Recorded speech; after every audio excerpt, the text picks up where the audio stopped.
Some minutes. I do. Yeah, one from the May meeting and one from the May field trip. From the May, I'm sorry? The May field trip. Oh, the May field trip, okay. Can we do them both at once? Make a motion to approve both at one time, or do you? No, I think we can do them together. Yes, you can do them together. Do we have a motion? Motion to approve both. Second? Second. Okay, all in favor? Aye. Any opposed? All right, excellent. That May meeting was fun. I enjoyed it. I'd like to do more of them. It was a great trip. It really was. It really was. Okay, Virginia, you want to start with the progress reports? Yes. So first off, the legislature appropriated $500,000 towards our septic to sewer projects, and that was approved by the governor, and the state grant folks have already reached out to us, so we're working on the scope of work to contract those dollars. You know, the Tourist Development Office has a Lagoon grant program. We submitted 4 projects to their grant program totaling $299,000. They are projects that are, you know, will provide lagoon improvements, but they don't follow our nitrogen regimen that we have in the plan. So these are ways to complement what we're doing with different kinds of projects that will benefit the lagoon. The fertilizer notice to consumers ordinance requires signage everywhere that fertilizer is sold. So we got those signs printed and distributed before the beginning of the summer rainy season ban, and training video was made and distributed to all of the retail locations along with some other printed training material. We've had some volunteers this summer going out and visiting all those retail locations to make sure the signs were posted. We've had a few people calling us saying they didn't see the signs posted, so we're going back out and checking. We found a few other, previous committee member, Mr. Durkee, found fertilizer being sold seasonally at a store that we hadn't included on our list. So now we're trying to think who else might be selling fertilizer seasonally and distributing signs to them. So just wanted you to know all of that is going on. On the beaches leaking sewer laterals, we just received the second month of pre-repair sampling. This is complicated by the fact that 3 out of 8 people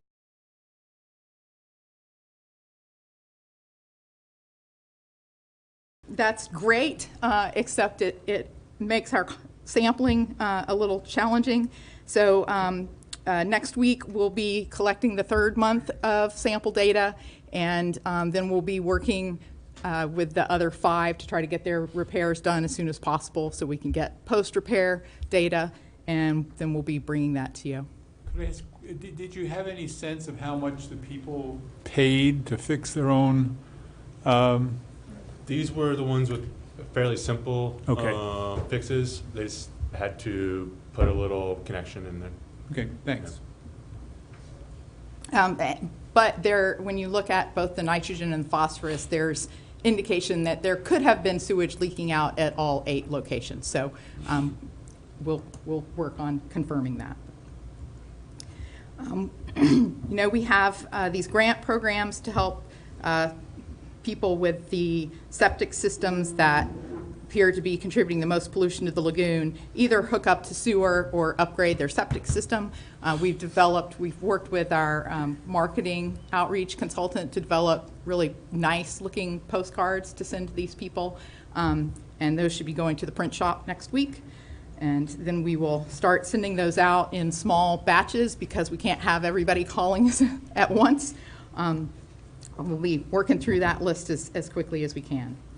The Grand Canal muck dredging, the contract was awarded to Gator, and if you look down under the work underway this month, this week has been busy with pre-construction meetings with the contractor, with DOT, and a pre-permitting meeting with DEP for changes that have to happen in the dewatering area to make it consistent with the contractor's design. So they are expected to kick off with construction around the end of this month. So we will see first, turn lane construction, clearing and grubbing on the dewatering site. But they do hope to start dredging in October before the Manatee shutdown, so they can get a couple months of work in to really dial in their nutrient removal techniques before that shutdown for the Manatee season. Under Brevard Zoo, it says the Gitlin Oyster Bar was constructed and Marina Isles was contracted. Marina Isles is actually completed now, and they're moving on to their Central Lagoon locations. Jumping down to work underway this month, the Lagoon Loyal website is up. This is the sort of the soft launch of that program. There are about 30 businesses recruited so far, offering coupons to folks that go on the site and take the quiz to find out their lagoon footprint, and they are given additional information on what kinds of actions people take in their regular lives that negatively impacts the lagoon versus opportunities that are available in our community for how to help the lagoon. And we will be growing that site over the coming months, aiming for a full launch in October. The Sykes Creek Zone N septic to sewer, those final designs are in review, so we're looking forward to getting that out to bid relatively soon. And I think that's all I wanted to touch on for the report. So you have questions?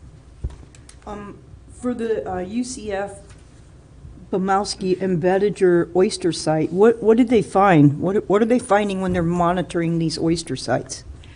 So I just got another monthly report from them yesterday that I didn't have time to read last night. The last month's report was included the 9-month monitoring for Bodalato, and it was extremely encouraging. We start out with an average of 25 live garden oysters per bag, and I think the average was like 253 that are more than 40 millimeters. So, they've made it past the life stage where they're most vulnerable to predation. And so, we definitely have sites out there that are doing extremely well. Some of our first sites are not doing so well, so we'll be scheduling to pull those out or revise them in some way. But as we've learned and gotten better at site selection and design, the projects are doing really well. So as soon as I get through this next report, maybe I can share that if the committee would like to see the UCF report. I'd like to learn what the trend is on the sites that are failing, if there is a trend. Yeah, those were not funded with the house and sales tax. They were, our earliest projects, and one of them was too shallow, and so during the dry season, when the lagoon water level went down, the oysters were exposed for too long, and one of them was buried by a hurricane. Virginia, are the locations for the oyster bar in Central Indian River Lagoon, are they located in the plan? The locations, have they been identified?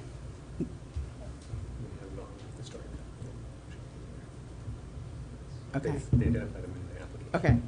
So they're not identified in the plan, but they are identified in the story map, which we're going to present to you later in today's agenda. Virginia, I had a few questions. The first one, the $500,000 appropriation match. Mm-hmm. So that's going to match the $5,000 that we already have allocated to projects in the budget. It's going towards our first 5 septic to sewer neighborhoods. Okay. Plus some individual septic to sewer connection, quick connects. We had identified $22 million worth of projects that were moving forward in the time frame of the state grant dollars. And so we're working on wording that agreement so that we can assign those dollars as needed based on how the bids come in relative to our budget. Okay. So we're trying not to say, 100,000 per project if we need 300 to make this one go, but that one's got enough money already. Okay, so basically, we haven't allocated it yet, but we'll just take the projects that we didn't have funds for and use this money towards those? We will use this money to fill any cost overruns Okay, on those first 5 projects. And if we don't have cost overruns, then we will use it on the last project. okay, okay, cool. And then the postcards for for people eligible to upgrade their septic, I know we had talked that the state was only allowing to use wood chips as the drain field. Or is that, and I know we're working on showing alternatives. These that are eligible for the upgrade, do they have to use the wood chips, or can they use the alternatives that we're trying to test? So right now, they can use passive systems or ATUs, the aerobic treatment units. And so if they, depending on their location and their preferences, they could go either way. If they go to passive, then the only media option right now is wood chips. We have signed the agreement with Department of Health to test additional media. We're currently working on it's called the QAP, but it's the monitoring plan. It's a funny term, that's what it is. I don't know how many times we've gone back and forth with that monitoring plan. I think we're getting pretty close. And then we're also going to be using these postcards to recruit who would be interested in, as we're upgrading their system, they could test this new media, and as long as we could get in there to do the monitoring we need to do. Okay. I'm curious, the mulch system, does that require an annual permit with the Department of Health? No, it does not. It does not. Okay. Does it require a maintenance agreement as well? I know that comes with the permit, but I'm just curious if... Not. No? Okay. Thank you. Any other questions? Okay, fiscal report? Right, so for the fiscal report, thank you very much for allowing us to shift to a quarterly reporting process on the financial report. So you have the revenue graph, and revenues, continue to come in just above schedule. So we've done a really good job of estimating, and the dollars continue to come in. So we're now at $106 million. Really, this is a stupid question, but what is the state EDR 2019 projection straight line? So the state does a projection every year. They only project, the 1 year out. And their projection has, busy shopping season before Christmas and slower shopping seasons other times of the year. And so we took that, added the 12 months together, and divided by 12 to just provide a straight line instead of a wiggly thing that was confusing. For me, it was confusing to look at.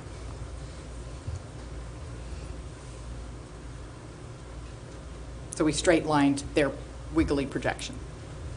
So how does that relate to the county's projection and the actuals?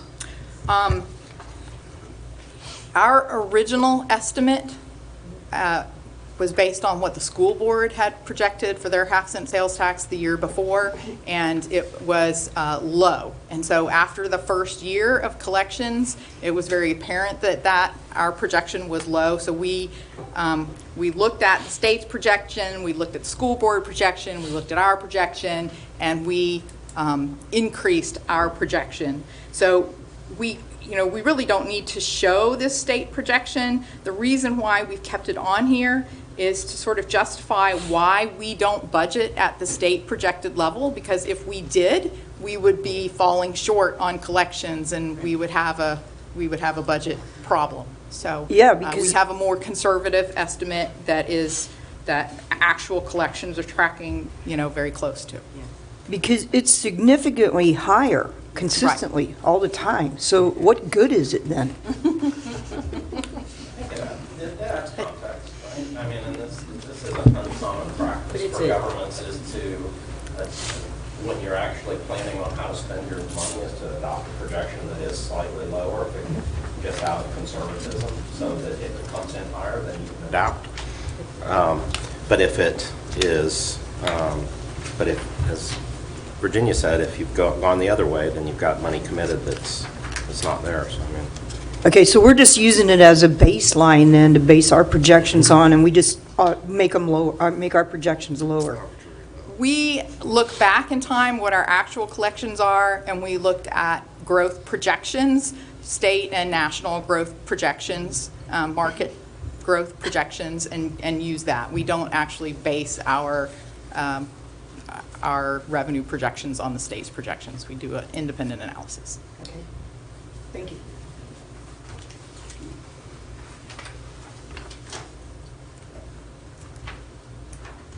Is that it for fiscal reporting? Yes. Okay, all right. So we're going to move on to sewer line inspections with Chris Little. We have a panel for you today. Anthony, do you want to introduce the concept? Yeah, so we have 3 guys to kind of talk to you. They're going to spend a few minutes at the podium each, and then sit down there and answer any questions that you'll have for them related to sewer laterals. And Chris Little is going to come up first and give a presentation and kind of set the stage for. Am I in terms of managing the clock, am I looking at 15 per presenter or 15 total? No, well, they had developed like a 3 to 5 minute introduction. Okay. Who they are, why they work in this field, and how they deal with sewer laterals on a regular basis. We'll try 15. And then it'll be a Q&A with the board, which goes however long you want it to go. So I don't think you have a timing issue on this. And so these 3 speakers bring 3 different perspectives.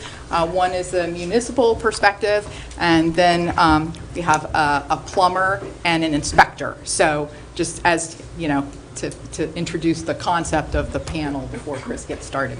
Thank you. All right, good morning, everyone. My name is Chris Little. I'm the Utilities Director for the City of Palm Bay. I was asked to speak at this panel this morning because I'm here for an issue later in the agenda. However, I'm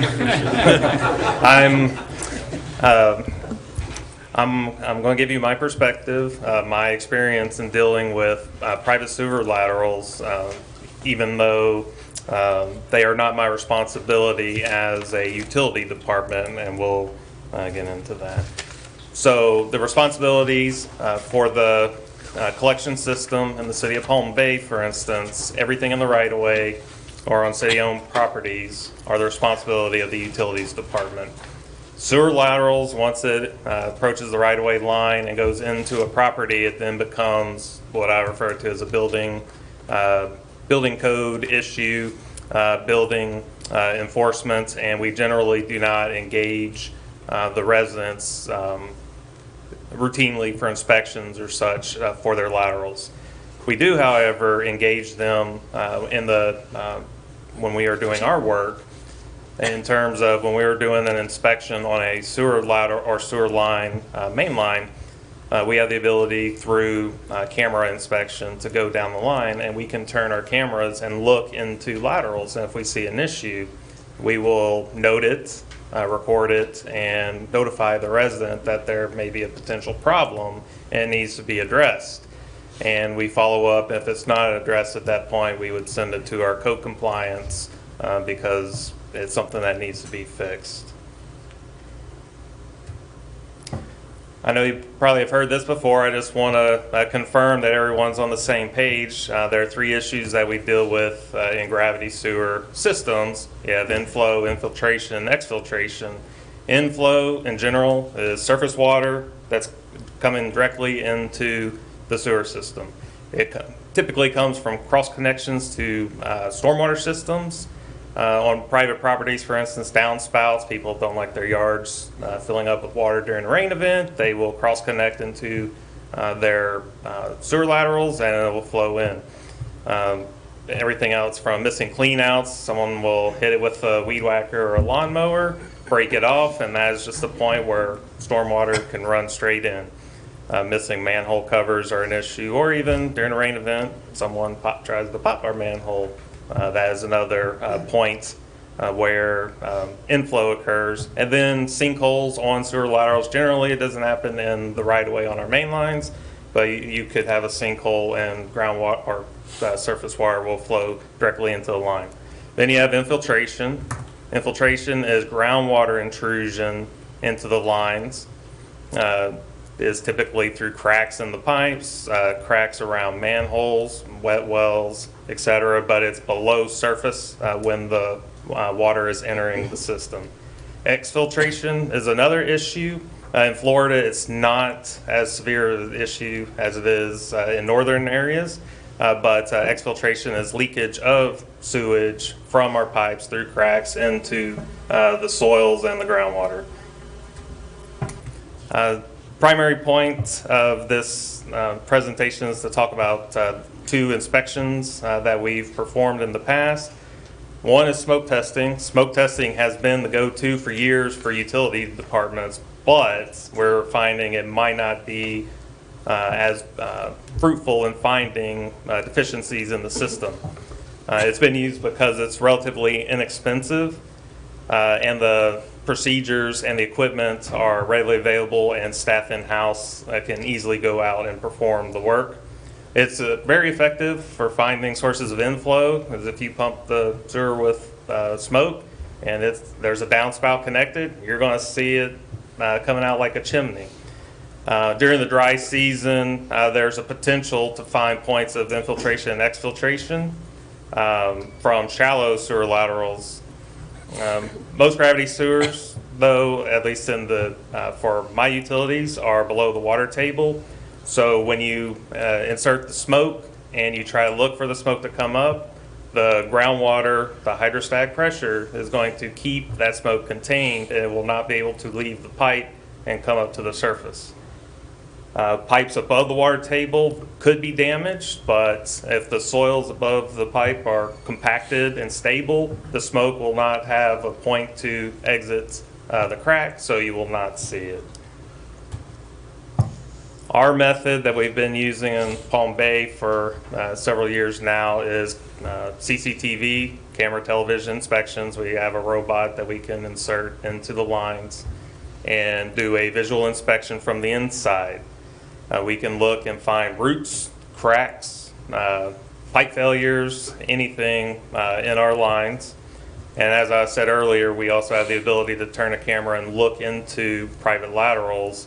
We can't look very far, however, we can see if we see a lot of water coming out, we'll sit there and watch it for a minute, note it. We can see roots sometimes as we're going through. Infiltration may be observed if the water table is high. In our case, and in the right-of-way, we'll see it because everything's submerged, so it's very good for identifying infiltration. Exfiltration's more difficult to nail down when you're doing the inspection. You can see it if there's a clear crack or an opening in the pipe. The last thing I have to say about it is camera and television inspection is great. It helps us when you go and start looking at private laterals, however. You can only see so much even with the camera, especially because the pipe is at the surface. You can find major failures, crushed pipe, big cracks, things like that, but if there is a concern that there is leaking and you cannot see it through the camera inspection, you would, in combination with that, you would also you can use a balloon at the end clean out, fill the pipe with water and do a low pressure water test to ensure the tightness of the system in the lateral up to the plumbing under the building. And I'm not going to have any conclusions. Again, I'm looking from the utility department's perspective. My co-panelists have the experience under the homes and in the in the private property, and they'll probably give you a little more insight to those issues. Relative costs, the camera surveillance versus smoke testing? For the city of Palm Bay, smoke testing, pennies on the dollar. The camera testing, I have not looked at the cost. Our camera truck has been down recently, but I do not have those numbers with me. Do you own your own camera? Yes. Is that common with municipalities? It's relatively inexpensive now, so a lot of utilities have moved to using them.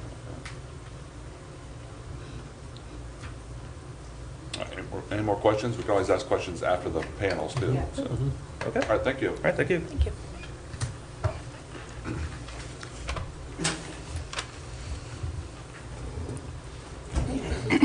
So Adam Marrara is actually sent to us. Danielle Bowden really helped us find the speakers for today, so thank you to Danielle. Adam is Florida Home Inspector. Good morning, committee. Thank you for having me. Appreciate being able to come in here and talk with you guys. My name is Adam Marrara. I'm the owner of Florida Home Inspection Bureau. We're the authority on property inspections, both residential and commercial. For the purposes of today, we're going to focus on our sewer scope inspections. Our sewer scope inspections basically are focused more towards the buyers of real estate, whether it's commercial or residential. From time to time, it's sellers or current owners that are looking for maintenance on their properties. Typically, when we recommend a sewer scope inspection, it's because we've identified cast iron drain lines. That's our main concern. Our sewer scope is a 200-foot line with a video camera attached to the end that has video recording capabilities and still picture capabilities. We like to typically run it down from the main vent stack of your residential or commercial property, come all the way down that vent stack, enter that main line, and try and take it out to the municipal connection. What we're able to see with our sewer scope are the minute details that Chris had talked about earlier, the root penetrations, the tuberculation of the lines. Tuberculation is, for lack of a better term, so it looks like a bunch of cysts in a line and can make that line, each cyst or area of tuberculation is a weak point in that line, which will eventually create a breakage, crack, penetration of some sorts. But our number one goal is basically to identify for our clients whether they have something that's serviceable right now that they can actually move into the home and they can budget for replacement in the near future, or if it's something that will prevent them from actually inhabiting the home. It's a collapsed line or something to that effect. I would venture to guess that about 90% of the sewer scopes that we do, the lines are ready for budgeting for replacement in a very near future, if not immediately. Probably 10% of those lines are actually collapsed or creating an issue that would prevent somebody from inhabiting that residence or that domicile. So what we tend to find is that those cast iron drain lines have a real lifespan of about 30 to 50 years. And if you are doing any math, most of the homes, at least pre-75, which is what we see the kind of the stopping point for the use of cast iron. So 75 and before, the majority of those homes have cast iron drain lines. And if we do the math, we know that we're at a point where those are reaching the end of their serviceable life or have already reached the end of its serviceable life. We are very honest with our clients. We tell them right off the bat, when we do this sewer scope, we don't expect to find something that looks pristine. We're not here to tell you that, oh, everything's going to look great. Our goal is really to tell you how much time you have, or if you have any time left of serviceability on those pipes. In reference to doing the smoke tests versus the video camera or sewer scope, if you will, Chris touched on it. The smoke does not escape your small penetrations, especially when there's soil compacted or if it's below the water table. What we're able to see and put our eyes on are those small penetrations that are allowing sewage to seep in or groundwater or rainwater to come into the systems, etc. And that's our, your main concern with this group, I believe, is how the sewer lines and the sewage are affecting our groundwater and our lagoons. And I don't want to say definitively because I don't have enough information about smoke tests. I'll be honest, I'm ignorant to the smoke test. I don't have an education as to how viable they are and, you know, how much information they can give you. But what I can tell you is my experience with the sewer scopes on a daily basis, and the majority of the plumbing that you're going to find that's cast iron right now is ready for replacement. Thank you. Questions? Yes. I was just going to ask, so after 75, the materials that are used, what are we talking about? Is that Usually the- PVC is what we Okay, find. and Orangeburg pipe? We do run into Orangeburg pipe from time to time. That was used during the 70s, right? Yeah, and you will see that from time to time. Actually, we just had that little side discussion about Orangeburg pipe. And it's another issue. Our main concern, though, is the cast iron drain line, because that's what's prevalent in the homes in this area pre-75. And we all know, living on the Space Coast, one of our biggest real estate booms and influxes of citizens or residents was pre-75 during the space boom. So a lot of houses in Brevard County with cast iron drain lines. And the PVC, what is the expected life expectancy? I don't know definitively, but they give it about 80 or so years, between 50 and 80 years. So we're still in that time frame where we don't see a lot of failure with that. Typically, if it's PVC and we're seeing some sort of failure, it's due to outside circumstances like roots, penetrations, things of that nature. Yeah, I thought they didn't really start using it until the 90s. No. No? Okay. Way before. Orly? Is the test that you do, is it required before the sale of any property? Or No, is it's not it- required at all. It's something that's optional. When we're doing our home inspection or property inspection for their potential buyer, and we identify that there are cast iron drain lines, we will recommend that every time. It's just good due diligence for most people that are purchasing a property, whether it's commercial or residential. They're investing a lot of money in that property, and for a small amount of money, they can figure out whether they have a major problem or not. So it just makes sense for them. Not all the time do they follow our direction, though. Adam, how do you determine whether it's cast iron pipes? You just look at the clean out and see what it's made out of? Yeah, sometimes it's the clean out. A lot of the older homes don't even have clean outs, so that's why we access from the vent stacks. So when we're doing our roof inspection or we're in the attic, we're taking a look at the plumbing vent stacks, and a lot of times those are still cast iron. From time to time, we'll identify a cast iron vent stack and then do a sewer scope and find portions of that cast iron that have been replaced with PVC or something to that effect. But most of the time, we identify through clean outs or through the vent stack themselves. What does that add to the inspection cost? We charge for an independent sewer scope, we charge $300. If you are combining it with our full home inspection or property inspection, it's $250. What kind of rate of acceptance do you get once you say, hey, I see cast iron sewer laterals? I'd probably we should do an inspection? I'd probably say about 80% of our clients, once we identify it and recommend it, they choose to move forward. And we also let them know that they can use us or they can use a licensed plumber like Stephen Rowe to do the sewer scope. And there's advantages to both. The disadvantage to having us come out is we're not licensed plumbers, so we're not going to scope, we're not going to map out the plumbing, we're not going to give them the plan for remediation and repairs nor the cost for it.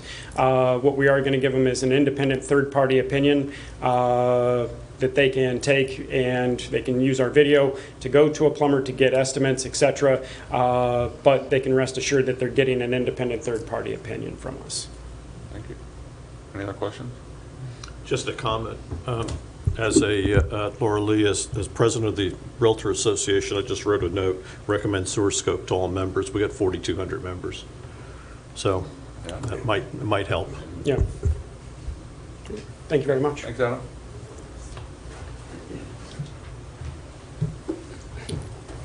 And Stephen Rowe is with Anchor Plumbing. Thank you very much, Stephen, for coming today.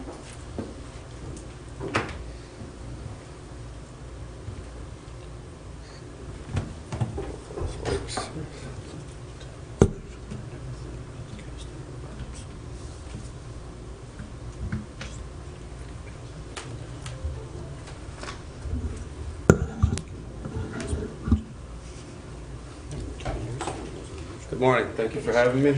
I'm Stephen Rowe, owner of Anchor Plumbing, representing the plumbing industry today. As far as plumbing, I mean, I've been in this for 19 plus years, and I've seen a lot of issues with cast iron lines being outdated. Definitely a lot of issues as far as laterals, cracks, leaks. Usually we don't get involved with them unless it's somebody's calling because their house is backed up. The first thing they do is call us. We usually go out, we'll clean out the line, and then we offer to have the camera inspection done. In most cases, again, like these guys before have told us, anything that's older than 70s, you're going to get a lot of cracks, waste lines that are holding waste and eventually leaching out. Again, we use camera inspection mostly. Smoke testing is fine, except if you're not looking for anything underneath the house. Smoke testing, what we found in the past, is mostly for any kind of smells that you're getting in your house, cracked lines that would be in the house that do a venting, fixtures that aren't being trapped properly, things like that is usually what smoke tests are mainly used for in the plumbing industry. As far as outside laterals, the camera would be your best option. I mean, you can go outside and observe sinkholes, areas of the lawn that have a little more greener areas than most. I mean, that will kind of give you an idea of what that's for. Let's see. I mean, with the camera, you're able to go inside the pipe and actually see the internal condition of these lines. Compared to a smoke test, you're not going to actually know where this is coming from or what's causing it. Again, with the landscaping, you can only kind of guess when you do see any kind of sinkhole or anything. I've got some pictures here of some lateral lines that we've replaced in Marrara Island. What is that on the left? It looks like a fossil. That's exactly what it is. This is, that's a cast iron line that we took out of a house in Marrara Island. When we pulled it apart, it just fell apart in our hands. Same thing with the one in Rockledge, the bottom, that was the bottom of the pipe completely missing in that area. And then the big commercial building we did, that was a 6-inch main. That's how bad that main line was over in Satellite Beach that we had to replace here. Is that inside or outside of the building? That's actually inside. That's what I thought. Which eventually went to the outside because it didn't get any better as we went through there for that. So we did a home inspection. A lot of times the realtors will call us to come in and do the inspections. We had one here along the Indian River Lagoon here. I've got a small video I'll show you guys quick to kind of give you an idea.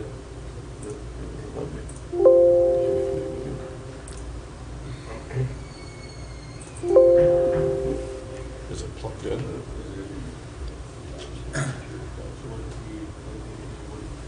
What's that? Where's it trying to go to? It's supposed to be going to a video. Going to your F drive. Yeah. Probably not. Escape out. Yeah. So just load it from wherever it's located. Virginia, while we wait, is there, maybe a stupid question, this is where Laura Lee's supposed to say no such thing.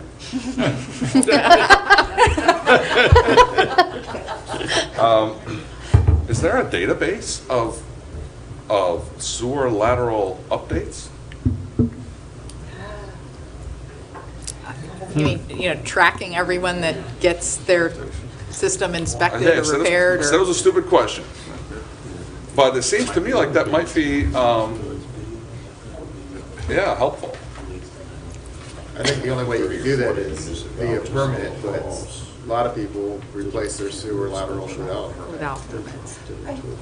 So, When you see a fossilized, sewer lateral on Merritt Island, you know their neighbors isn't any different. You just know. And I was thinking, if you could if you could identify conditions like that, you know, it'd be, those neighborhoods would be ripe for notices. Right, so, you know, it's easy to get the age of the home from the property appraiser's database, but we don't know if the line's already been replaced or repaired. Unless you look for like permits. Okay, permits. But it's not listed on the MLS sheets or anything? What kind of- It's a feature, so we would mention something like that in our advertising write-up. Is that searchable, Danielle, do you know? It's not a data point, so it would be not as easy to search. We have a word search. It's not a required feature in the MLS. I mean, there's an easy way to see it. If you go to the back of the house and you see PVC. Oh, sure. out, Yep. You pretty much know, but what's under the house, most likely, if there's no saw cuts in the slab, you'll never know that. Yeah, So yeah. it most likely hasn't been changed, because that's really costly to cut someone's slab out. That's why I was gonna ask them if there's a different way, like directional boring and stuff like that, and I know they do lining of pipe now. Stephen, that fossil lot, that one crushed pipe, that wasn't scoped, right? I mean, you can't scope that, it's impossible. No, we couldn't scope it. There was way too much waste and that into it. What it ended up being, we made several attempts to try to clear the line. Yeah, yeah. And it was unsuccessful, so we ended up having to. But if you had cleaned it, then you would have never been able to see the Oh, yeah, condition. we would have been able to see it. So all those there that you were, Would have been. all those that you were cleaning, those were ones that had backed up. Yes, right. And that's the thing is, I've had pipes, I had a property in Gainesville, a house, and then it backed up, but it takes a long time Yes. for it to back up, so it can be leaking forever. That's and the have- issue. and A lot of have people no don't idea. realize Yeah, what's that's the- underneath their house and Yeah. what's going out to the street. That's the concern, yeah. Until you have these issues, that's the biggest When problem. when your family comes over, your relatives. When it always happens, right? Exactly. I have a client that bought a house, and the person that they bought it from could only take a shower or flush their toilet from the second story. They need a momentum. Yeah, so Gravity. it would sit in the line, and he could only flush his toilet once a day. And that repair was $21,000. It was a 4,000 square foot house. Right, yeah. I mean, again, when it comes to replacing this, I can't get the video up, unfortunately. It is a very expensive process to have this done, which I think kind of prolongs the homeowner from wanting to replace it or the need to replace it. And again, new home buyers are unaware of this, and pretty much anybody that owns a house these days with cast iron, if you're flushing your toilet, it's going down, you're thinking everything's great, you know, not knowing that it could possibly be causing damage to the environment. And again, when somebody puts something down the drain, they don't think about it. Cleaners, we all do it. We don't even think about it. We just dump whatever Yeah, you out of put sight- down the drain. out of sight, out of mind. And down it goes, exactly, so. So is there other ways, I mean, when you see this, instead of digging up people's slabs and trenching, I mean, is there a different way of doing this that could be more cost beneficial to the homeowner? There Like doing is, directional boring, lining? There's lining out there. I don't know who does it in this area. I have seen a customer that we had cameraed the line and told them that the line was bad. Well, he went and he found somebody. I don't even think they're in Brevard County, but they came out and did it. Yeah. And then he was contacting me afterwards with their video saying, "What do you think of this?" And I mean, there was still roots and stuff sticking out of it, so I mean, it might have lined it and saved them for a few years, but eventually it's going to have to be replaced. So. I think I bought a house that was lined, and but I was just concerned about the chemicals that were in the lining and just a bunch of other things for myself, for my safety. So I went and did an Uponor pipe inside the PVC, you know, smaller diameter. So that's another way. But I think whenever people do a bathroom remodel, you know, especially if you do a tub or a toilet, rather than doing, you know, cement cuts in the concrete, you can do it under the commode or under the shower, and then bore it from there through the footer to the outside. But I think that's just so dependent on the house as far as where the lines run, as to how you can get to the outside. Yes. And again, I mean, we go to these houses that are supposedly remodeled, and then we get there and see these camera lines, and we're like, yeah, house looks great, but now it's time to tear everything up because these lines are shot. I would think Brevard County should have something in place to make these people replace these old cast iron lines while they're doing these remodels, you know what I mean? It's a little late after somebody's put $10,000 into a kitchen and now we're in there tearing up their floors and their walls, you know? Is there also like a location of where the cast iron lasts a little longer, like as you get closer to the river and to the salt? Away from the river. Yeah, away from the river. Yes. I mean, are you finding like, I assume in Merritt Island, you probably every single one of them. That's Marrara Island, Satellite Beach, all the way down through there, yes. Yeah, but on the mainland side, is there like a line that you're seeing where fresh water? You're talking quite a ways away from there, I mean, like West Melbourne out that way. Oh, okay. You're talking quite a way, a big difference. But again, like Adam said, we do these scopes 90% of the time, it's bad. There's hardly any time we go in there and say, wow, these look good. Doesn't happen. I mean, they all kind of look just like that, leaking, holding waste. A lot of times there's roaches, there's rodents coming into there. It's just not sanitary all around, you know, for the people living in the houses and for the environment, pretty much. Steve, can you discuss for a moment? I know I'd mentioned the inspector. You know, they have about an 80% roughly rate of approving the expense to have their line scoped. Mm-hmm. Once there's problems assessed and you give them a life expectancy on the line, say 1 to 5 years, what's your rate of the homeowner accepting, you know, the charge to replace the line? It's got to, you know, I would expect it to crash. It's kind of minimal because of the pricing. Yeah. A lot of times they end up fighting with their insurance companies and that, trying to get help in replacing it. If you can get their line cleared, that's enough for them. Pretty much, yes. Yeah. Yep. If they can call us back in 6 months again, then they're happy with that. You know what I mean? Compared to the cost, unfortunately, you're talking, if it's a complete replacement in a house, about $14,000 in a 2-bath house. But that's not counting general contractors coming in and replacing floors, patching walls. Yeah, that's just plumbing. Putting everything back, that's just plumbing itself. Yeah. Mm-hmm. That's where it gets very costly, so. And that's how I found Steve, is through a general contractor that does all of that. Mm-hmm. Right. And almost all of his work is that now. Really? Mm-hmm. Yeah. As far as outside laterals, the average for that, probably $3,000 to $4,000 to replace it from the house to the street. That's what it usually runs. Which is generally cheaper, but again, people don't want to spend that money unless they have. Do you find the outside lateral going bad before the inside portion of it? They kind of go together. Again, if you find like up Orangeburg and that's definitely goes out way before the cast iron seems to, that we've run into like in Marrara Island. Okay. But generally, they're all about the same. I mean, they're still on the ground. They're still getting, you know, the salt, the tree roots, everything pushing against them. It's gonna kind of wear about the same. Mm-hmm. I wish I had that video. It's a good video.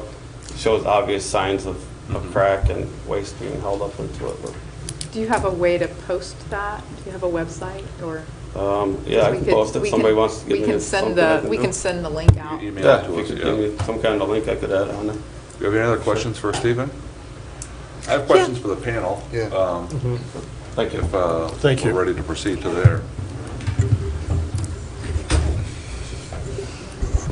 Chris, you had mentioned when you guys are doing your camera scopes and you can peek up a sewer lateral, and I know that's hard because those are coming in at an angle, hard angle away from the direction of your camera usually, I think, but how do you notify the homeowners when you see a problem?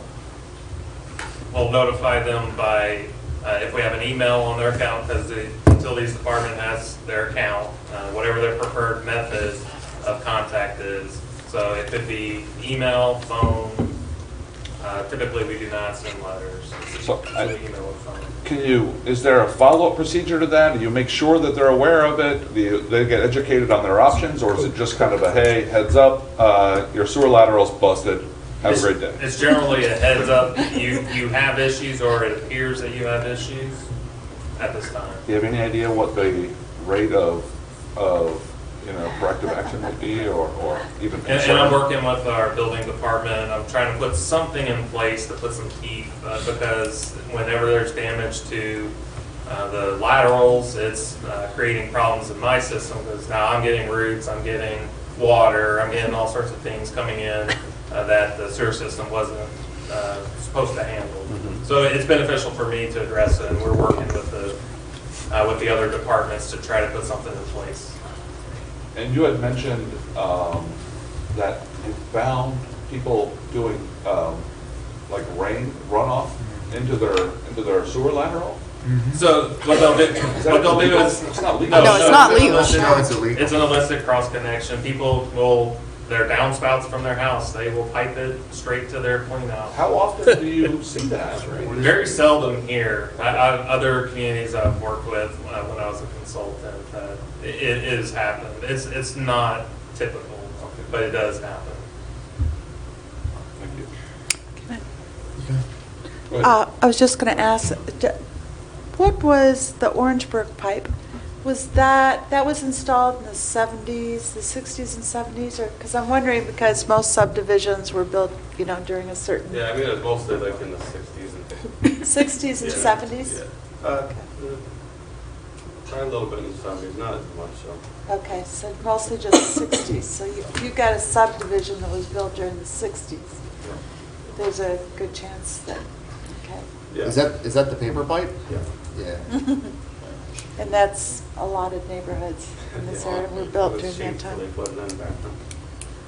In Palm Bay, I'm only aware of one neighborhood that has it.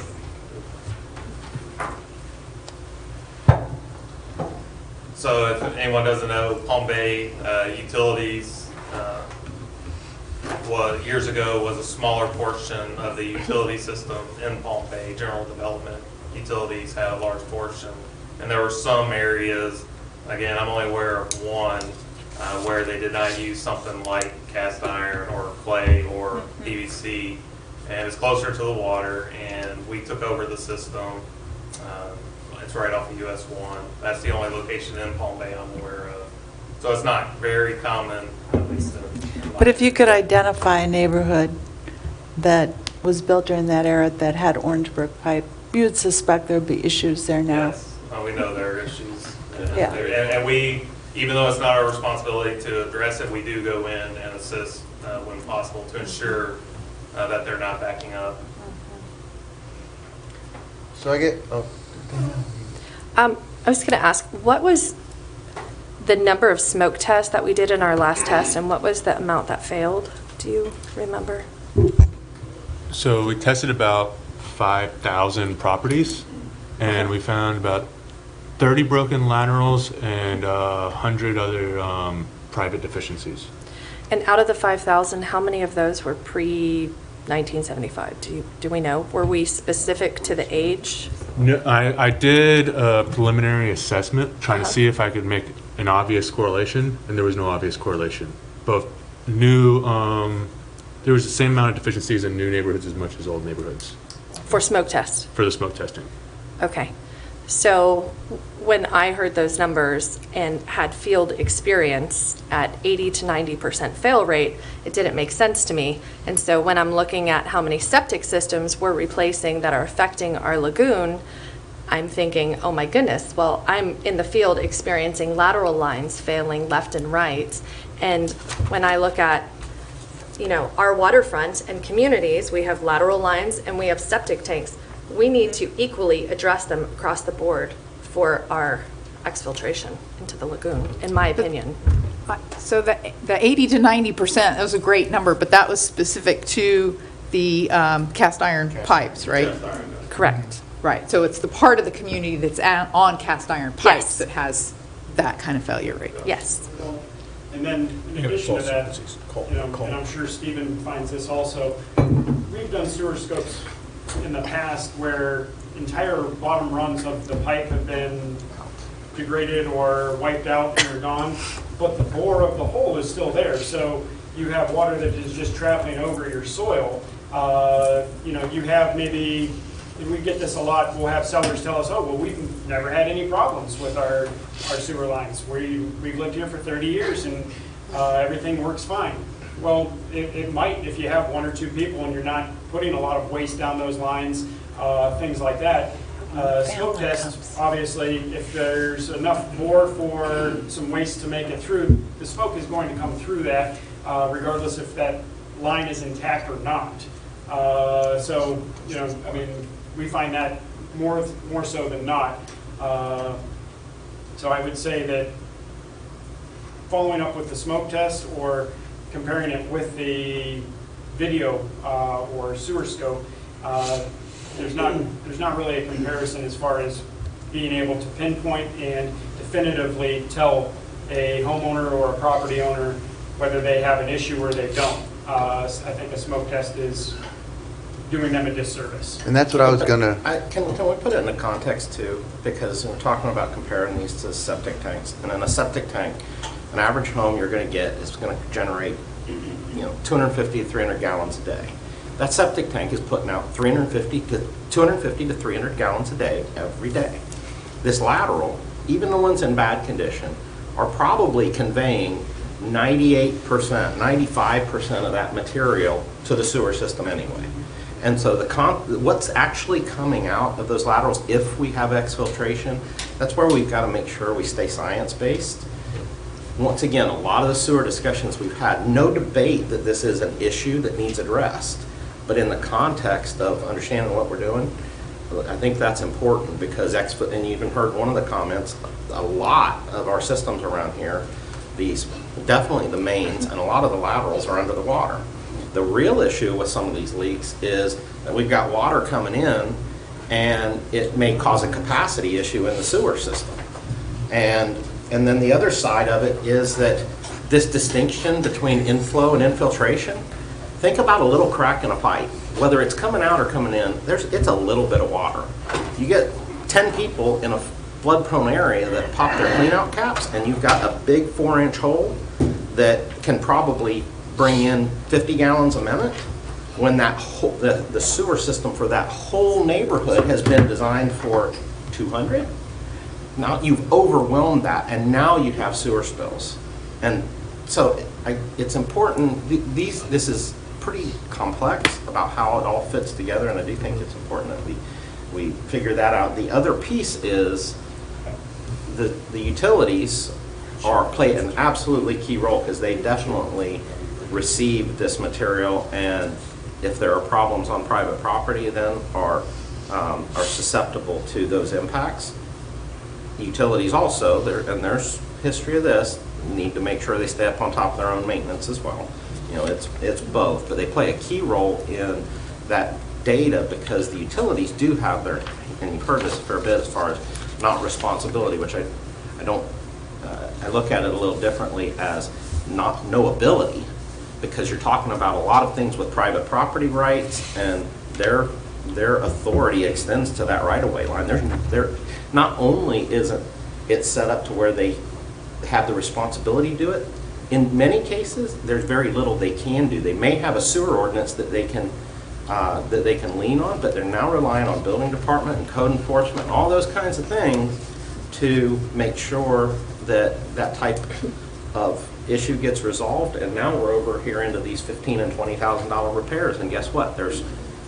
That becomes challenging. So I just wanted to kind of pull that back into context of a little bit of some of the challenges that exist too. Okay, that was not a specific question, but context.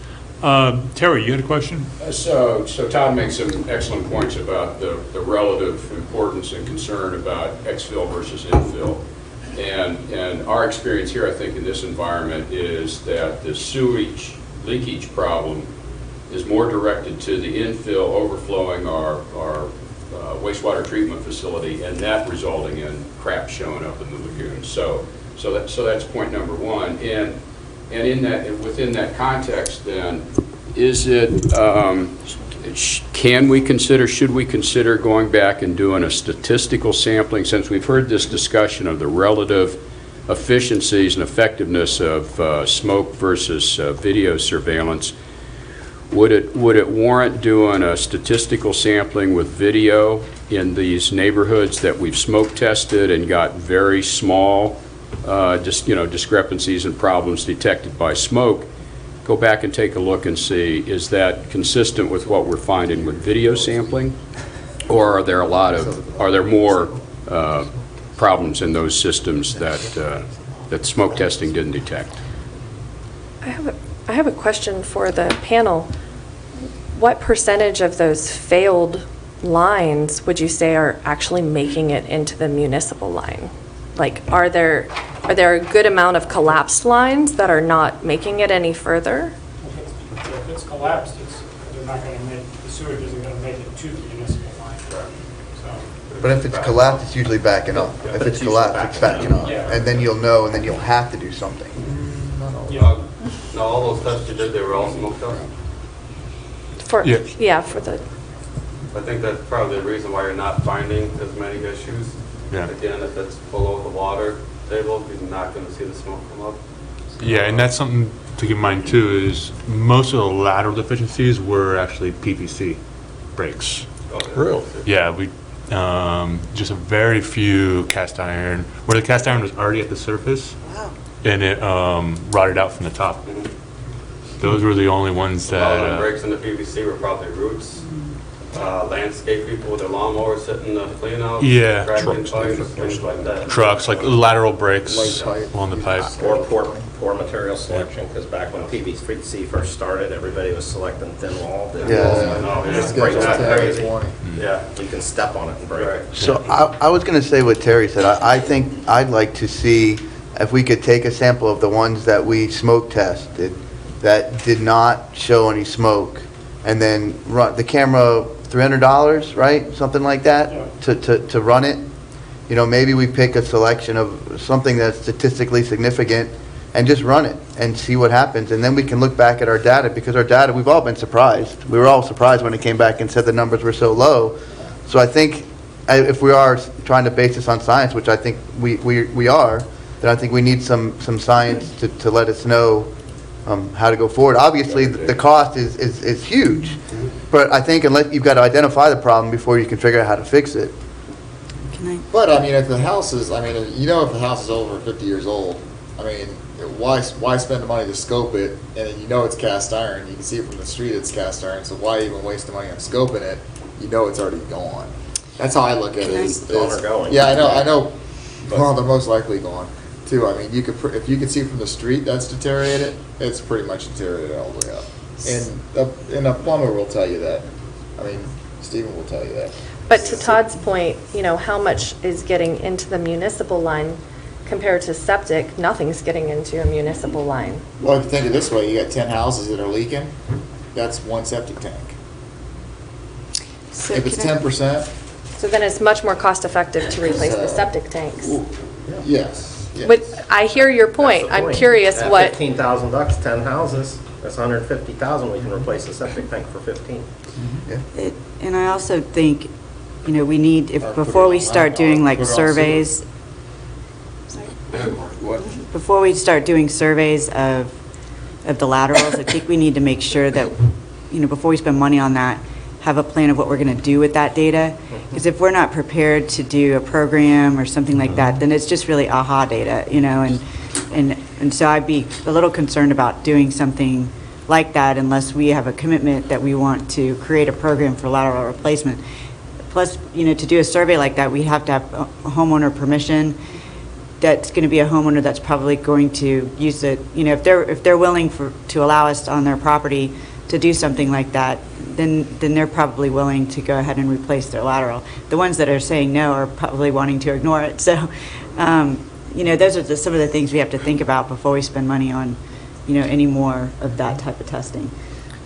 And regardless of whether we push anything forward with a replacement program, I think there are things that we can learn from on this. One of the discussions that just happened was that to replace a lateral outside of the slab is a whole lot cheaper than replacing it inside, is starting to look with building departments of, what new construction or remodeled construction permitting looks like. Bring pipes outside of the footprint of the house as quick as possible, because it's a little more expensive at that point. Some places it might not be viable, but you've at least set that homeowner up for the future. Now, we're starting to plan for 40 and 50 years out, but guess what? We're paying right now for not planning 40 and 50 years out back. And so there's things like that. And the other piece is to learn from some of the history, because there's been septic tank discussions for decades now about requiring septic tanks to be evaluated, inspected, and replaced, and it's just never made it through. There hasn't been the political will, and this is an even higher dollar impact on homeowners, and so understanding what that looks like is important too, because I definitely think there is a place for us to weigh in on policy matters that have the chance to affect some of this, because I am very skeptical of our ability to make many things happen given the dollars that are associated with some of this work. Not the laterals outside of the house. I still highly support that as part of our program. Once you start getting inside the house, it's a much different animal. But I think if you did, like, if we looked at it from an educational standpoint, or something like that, that might be, all I'm saying is I don't disagree that we should go pursue this. I think we just need to make sure that we outline exactly what we want to do with it when we do it, So I've heard from Stephen and Adam both independently the same conversation that when people are going to remodel and getting a permit to remodel, that they should require a sewer scope inspection for that homeowner, because I can't tell you how many houses that I've seen that are remodeled, new kitchen, new bathrooms, and this has not been addressed, and it's an old home. Yeah. So then the buyer goes in thinking it's a remodeled home, and like he said, that kitchen and those bathrooms are money that they spent for the house because they bought a home thinking it's remodeled, it appraised, but yet it all has to be torn out. Should we as a group, it sounds like I would love to hear from, I don't even know what it would be, somebody in a permitting department to discuss what that would be like, what putting something like that together might entail.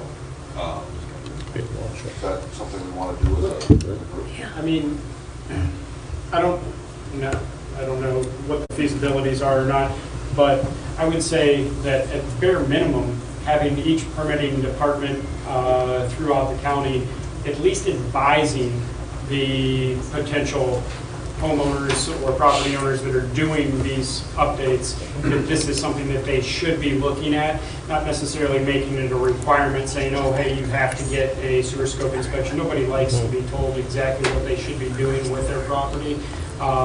So maybe at least advising, or at least having a fine print somewhere in the application process for your permitting, so they're made aware, because like Danielle said, I can't tell you how many times we go in to do an inspection and the house looks beautiful because they've redone everything, and sure enough, like Stephen says, we do the sewer scope and they've got to tear all that back out. That might be the problem with that, though, is that if they're really doing a remodel in order to resell, and they want cosmetically for it to look good, they're not interested in what's there. Or maybe they don't know. They're not going to have an easy time selling their house, because once they've seen our video and they know that their cast iron drain lines need replaced, they ethically and legally have to disclose that to every potential buyer. So you run the risk. You can spend your money where it's valuable, or you can spend your money on putting lipstick on a pig and running the risk of not selling that house. I would also, I'm sorry. Some of them are just unaware. Yeah. They have no idea that could be done, that sewer scope exists, or that could pose a potential problem because their toilet is flushing. I would also bet 50% of the remodels are probably done by people that just bought the house, not before they're selling a house. Adam, sounds like what you're saying is at the time of permit issuance, you'd like to see a pamphlet. Yeah, something, just giving people information, because I think that's, the biggest thing is, like they just said, some people just don't know. Some people have lived in a house for 30 years and it's still, the toilets are flushing, maybe they only have one or two people in that house, so they're not experiencing a great deal of waste backup or anything to that effect, or they're having Stephen come out, once every 6 months to snake their lines, and as long as everything's functional, they're perfectly fine. Or they just bought that house, they have no track record of how that plumbing's performed because they're just interested in flipping that property. Some people just don't have the knowledge of what cast iron drain lines are, what their life expectancy is. And given that knowledge, they may think twice about either making that purchase or doing cosmetic repairs instead of something that's going to mean something. Dennis, is that something that like the Space Coast Association of Realtors, a pamphlet that they could then create and give out to the cities for the permitting areas that would maybe not only go after people that are buying, but go after people that are looking to remodel too, just that they can be educated? I'm just thinking of ways to do it. Yeah. It's not our advertising budget anymore. So, maybe this is far-fetched, but maybe the permitting office has funds to generate a pamphlet. Or maybe there's...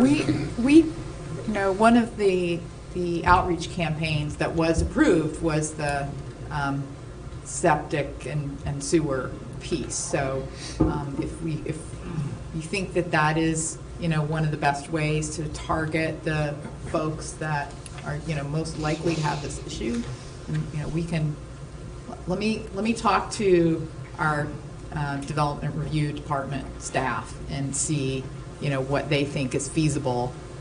But if there is a way to hand out information with those permits, then we could print that information. So the first step, I would love to at some point learn a little bit more about what it would mean from a permitting standpoint to put some teeth into the remodel process, and have these things addressed, whatever that might mean. So I have in Satellite Beach, we're working on a permit affidavit for properties that are doing any improvements in floodplains to warn them of that.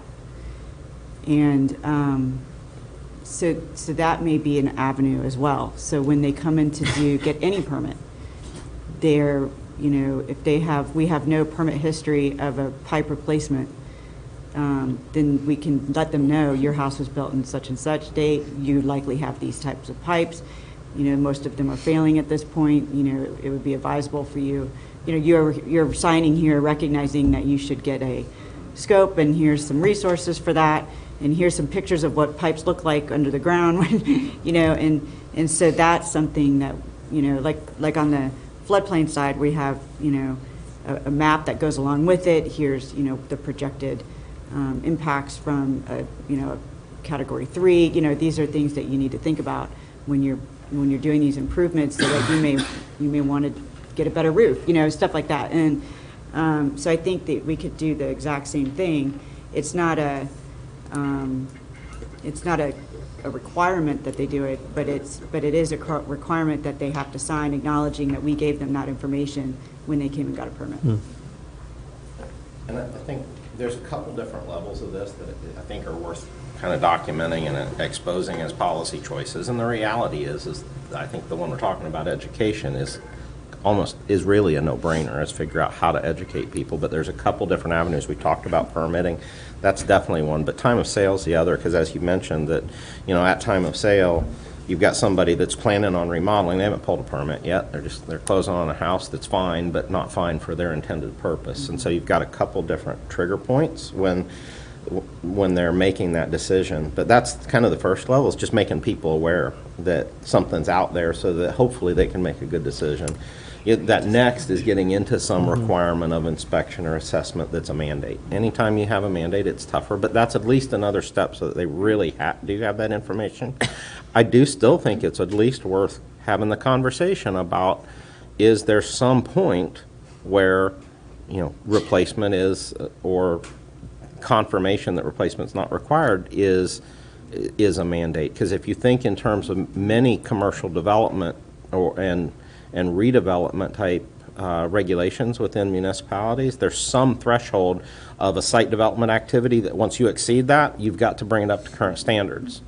Same thing applies. Greater than 50% replacement. Yeah, and so it may be that, and from a homeowner standpoint, that's valid too. Because let's face it, if they're just doing a kitchen, than to go back and rip up the whole house. It's probably never going to be viable to mandate that. But if they're doing, if they've got a house and they're replacing over 50% of the value, it might be a different situation. And it's important to note too, like when you're talking to building departments, that most people who walk into the building department to get permits are not the homeowners. It's the contractors, so they're not really talking to the homeowner. So it's important that you have, like we have, most cities have, everyone does at this point, electronic permitting, and so you would require the homeowner to be the one to sign off on these documents. So, so you know that they saw it and not, it's not just the plumber, you know, or the you know, kitchen cabinet guy. So you make sure that they're the ones that see it and not the contractor. Maybe So, then it would make sense that part of our education would target contractors, because I think I know a lot of the contractors that are involved in our city, I don't know that this is very large on their radar screen. Or maybe it's something easy to avoid and Well, if you're cut talking to a expenses kitchen on. cabinet guy and he says, you know, he's getting writing up an estimate to do your kitchen, if you're going to tell, like, the likelihood they're going to say, hey, don't go to me, do that plumbing first, is pretty slim.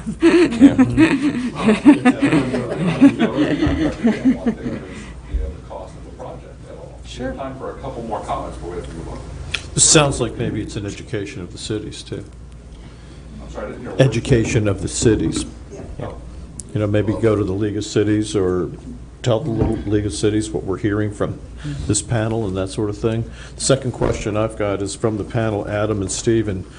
We heard statistics from both of you, but both of you come into it at a different place. Stephen, you come in when there's a problem. Yes, usually. It's already there. Yeah. So 85% of the time, it's a problem. Yes. And it's this problem. Adam, when you are called out, there's a problem, but what percentage is a destroyed lateral when you actually scope it? I'd probably say about 10% are like totally destroyed. There's no flow, or there's backflow, and you know, something that might create an uninhabitable property. But about 90% of the lines that we see are ready for replacement or budgeting for replacement in the near future. That would be probably the closest that I would say. And if we get a call and someone tells me, you know, I need you to come out and scope our lines, I've got backup, I've got sewage, or I've got soil coming out of my tub or something like that, we don't even go out. I send them straight over to Stephen, because at that point in time I know that they don't need our service. They don't need me to come in and tell them that everything's backed up. They need help. They need replacement, and we're just going to hand it right over to Stephen at that point. Okay.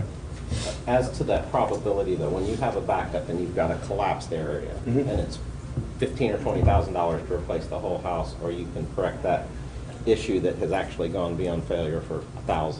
Correct. What do you see? Do you typically A lot see of the times $1,000? it's just that, yeah, it's just So that that repair most of the time, yes. That's the challenge. Yes. Well, also the challenge is look at the people that are buying those houses that are older. I mean, they don't have all the money in the world to spend. I mean, 15, 20,000, a lot of these people are living paycheck to paycheck. So, you know, a lot of people just deal with the sewage backup. So there's also, we got to think about that too. You know, putting mandates on people don't actually result in, you know, you don't get any result out of it. Somehow we have to, you know, think about how we can help them pay for this.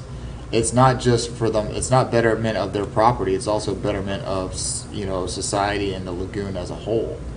So, I mean, Well, we have the lateral program, but we ended it at the house. And that was for reasons of, you know, it's hard if, we are concerned it's really just a legal concern. You know, when we're basically involved in a homeowner's house, it's hard for government to get into. it is. Yeah. The lateral programs for Satellite Beach, you have a lateral? It's for the county basically, right? Or we just started in So we have the Satellite Beach pilot project, and then we opened up that program last year for cities to apply, and Titusville came in with one application.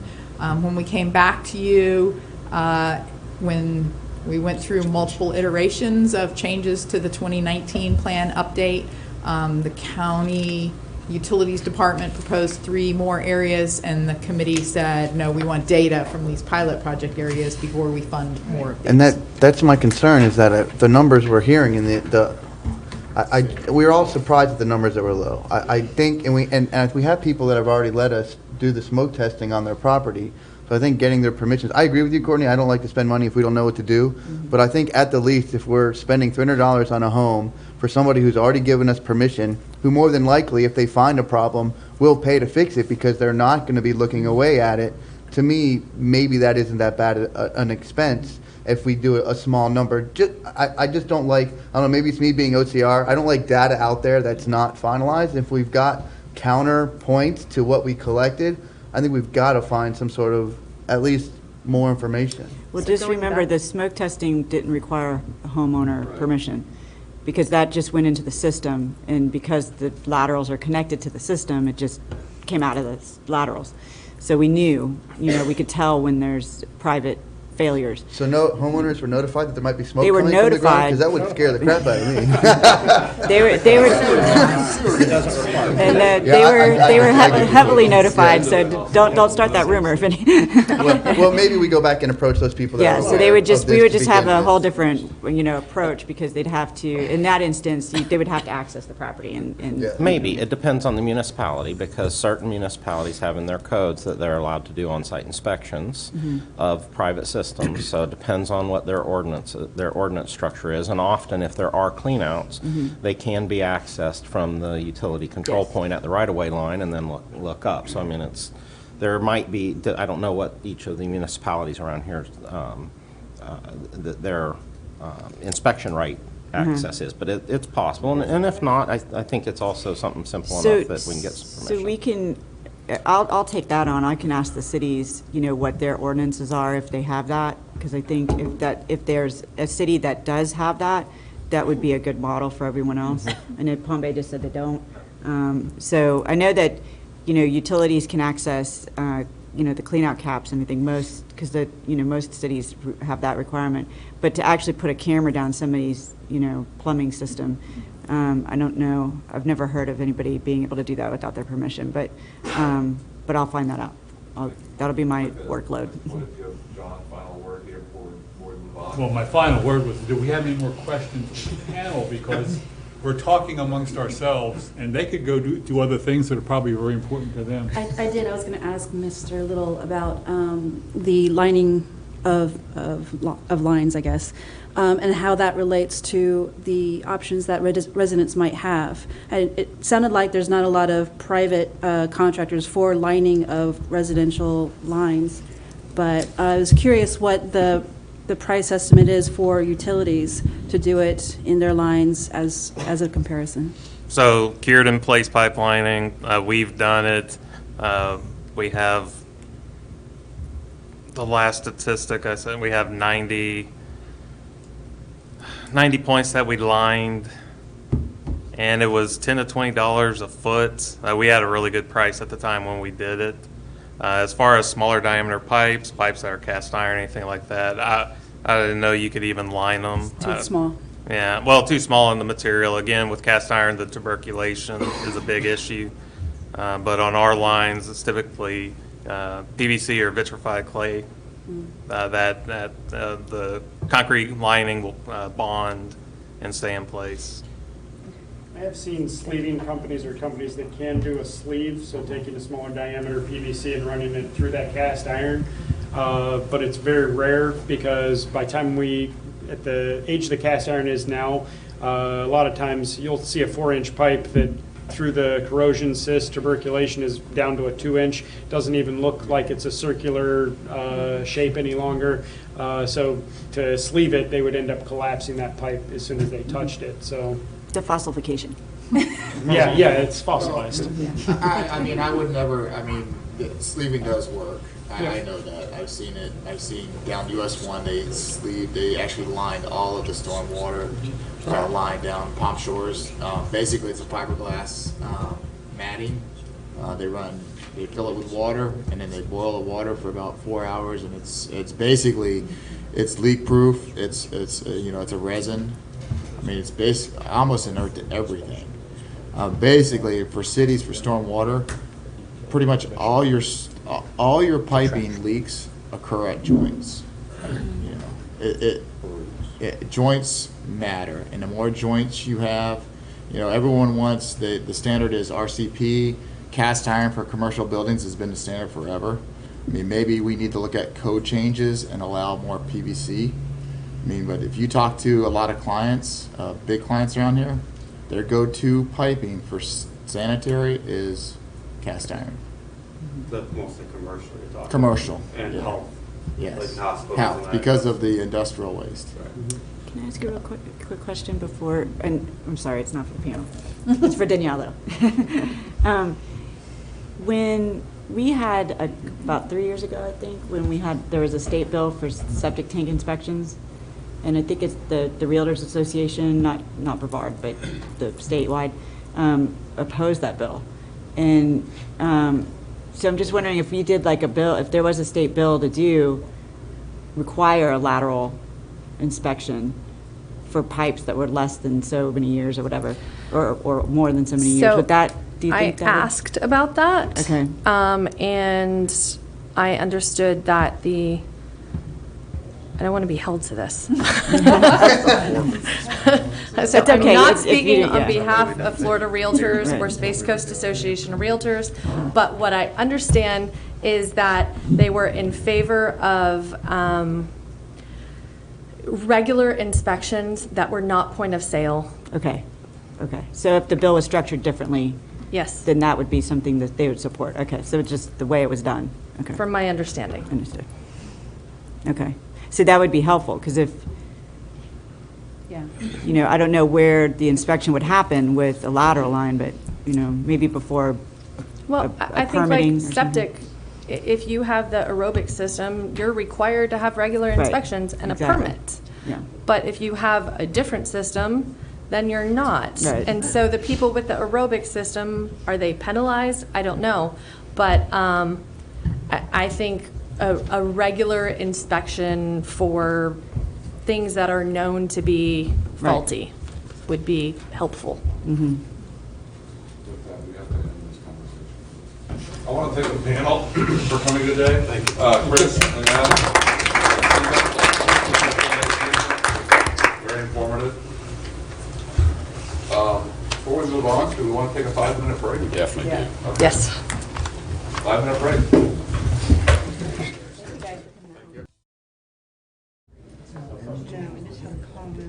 We'll have general comments at the end. That's what you want. You know, it's understandable, like, at least I. Okay, so it looks like next up on our agenda, we have a story map presentation by Matt. And so, sorry, cut off Matt before you get started. I just want to introduce Matt. We've had a vacant utility position for the Swirl program for a couple years. We're in the process of setting up interviews. We've advertised for that position, but we took the dollars from that vacancy and used it to hire Matt on a temporary basis to knock out a bunch of work for us, and one of those things was the story map. Hello, everybody.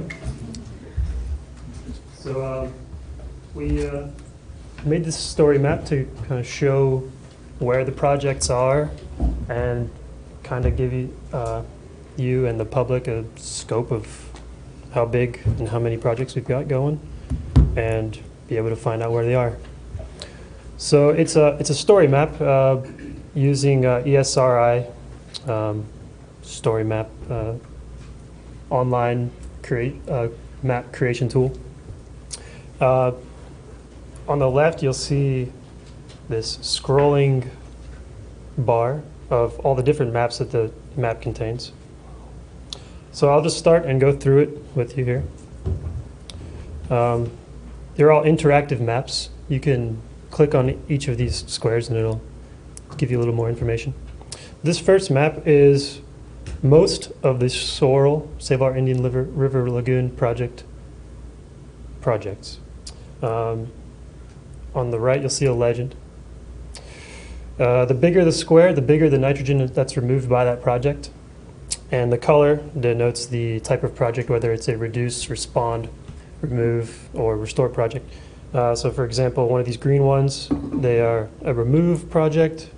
Click on it. It's a muck dredging project. Has some details about it, how much phosphorus removed, and the project status. This first map here doesn't include any of the oyster gardening projects, the quick connections, or the septic upgrades. Because that would have made the map so busy you wouldn't be able to see anything. Right.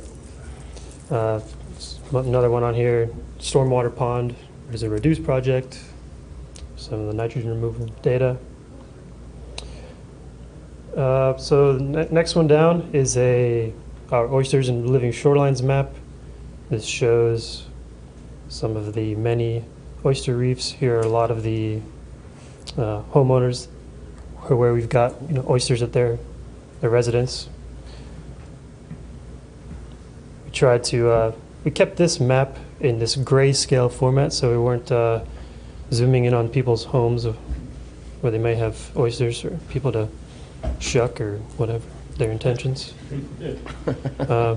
Here's one of our shoreline plantings, has the length of the planting, what basin it's in, and who we may be partnered with. There's also some information on the sides here about the projects. This next map, this one's my favorite map. When I first came to the Sorrel team, I had no idea there were this many septic tanks in Brevard. So this is showing the nitrogen loading and the ranking that was done by our consultants. That shows the amount of nitrogen loaded from that area. And then, so each individual parcel is colored based on its loading. And the project areas are the funded project areas for septic to sewer conversions are outlined in yellow. So you can see quite clearly how there are a lot of high loading septic tanks very close to the lagoon. This map, I feel, lends a lot of credibility to our projects. Just being able to see there's a lot of septic tanks near the water. This area in particular, Merritt Island, looking at this, I had no idea coming here that there were this many septic tanks on a peninsula right on the, draining to Newfound and the Banana. So that's pretty cool. And here's a little bit easier look at our funded projects for septic to sewer conversion. And you can click on them and they'll tell you a little more about them. Moving on, this map shows the quick. So, Matt, Yes. are there neighborhoods that were outlined having high densities but aren't funded? Does that show up here somewhere? I did not show those on this map. That would be informative.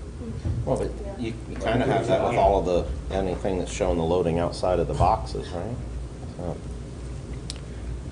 So there are project areas that are You're talking about where it's a project but it just doesn't have funding? Correct. It's identified. Right. Gotcha. And in Matt's defense, he did map a bunch of those, and I made him take it off because I didn't want to create false expectations from communities that, sewer was coming if there wasn't funding to bring sewer to them.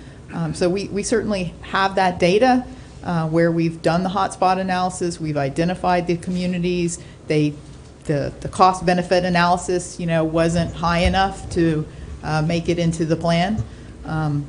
So the information is there, I just have to look at two screens. I see one screen that shows hotspots and here's yellow, and then I can look at another screen and it shows the subset of yellowed areas that are funded. Is that what I would see? No. No, yellow. Everything are that's the funded. yellow is funded. Correct. Okay, okay, that's fine. This Sykes Creek R, you can see here in the middle, for example, was one of the unfunded areas that does not have a polygon around it, but the label is still there. But does it make sense to highlight it, to have people campaigning for whatever, whether it's to the state or to the county or their own grassroots effort or whatever it is that, hey, you've got a project here and there's just not money for it right now. What do Exactly. you want to do with it? Awareness breeds action. Well, I mean, it's right. If I live in that red area and I see there's no yellow box around it, by definition, I'm not funded. I'm going to start saying what's wrong with us. Well, I think that is a good demonstration of why we shouldn't divert soil funds to anything else, right? I'm so glad you said that. And not me. Matt, I don't want to slow you down, but does green with 0 to 3, does that mean they're on sewer? No. No, that means based on the soils and the elevation, you know, other factors for the location of that system, that it is, you know, according to the ARC inlet modeling that was done, that system is loading 0 to 3 pounds of nitrogen per year to the They're lagoon. fertilizing their own yards, not the lagoon. But all of those colored parcels are That- septic systems. This is Right. pretty impressive down here in That's incredible, isn't it? Palm Bay. It really, the visual is pretty dramatic, Compelling. I have to say. It's also all community. Mm-hmm. This is really helpful for the cities, I'm sure. Yeah, this is my favorite map. I had no idea this is this much going on, but And very urban. You know, you really think of septic tanks as something you use in an area that you just physically can't extend sewer out to. And that's not the case in the state of Florida, which really, you know, it basically, if sewer's not available, they use septic instead of being required to bring sewer down to their property to be developed. That's the unfortunate part. And this map is available now? it is, yeah, it's on our, It's online now? yes, it And is. he's going to show you on the website where you can go find it. Okay, so moving on, so another map we created shows the sewer quick connects. Any properties located near an existing sewer line that they're able to connect to either a force main or a gravity main. So we've got these all shown here. So property owner could go on this map and say, hey, am I eligible for this connection? And go check it out. And it kind of shows how far they are from it, and the nitrogen reduction that would come to fruition if they did connect. Also, we have a septic upgrades map that shows properties eligible for reimbursement. So a bunch of those. Some of these are located in, they overlap, and they may be located in project areas slated for septic to sewer conversion as well. The color just shows where it drains to, or where it loads to. This is our map showing stormwater projects. The highlighted areas, the colored areas, are the stormwater basins, and the amount of loading coming from each one is shown in there. We have projects planned for each of these basins to reduce runoff, reduce nitrogen in the runoff to the lagoon. And we also have these blue symbols, are current or completed projects, stormwater projects, and the status of them. And this map can be updated, will be updated as we move along. And this map shows our muck removal projects and the footprint. There's Cocoa Beach, for example. Just different canals in their areas.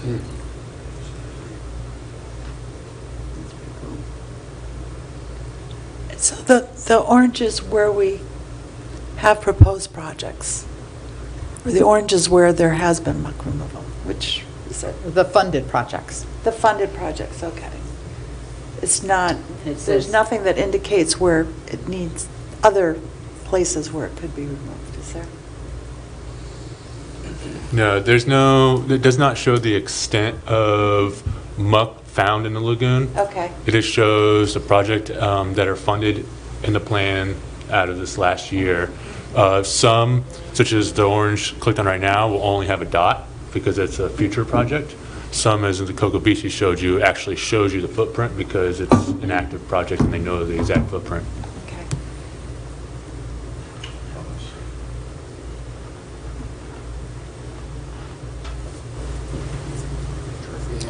This is the leaky laterals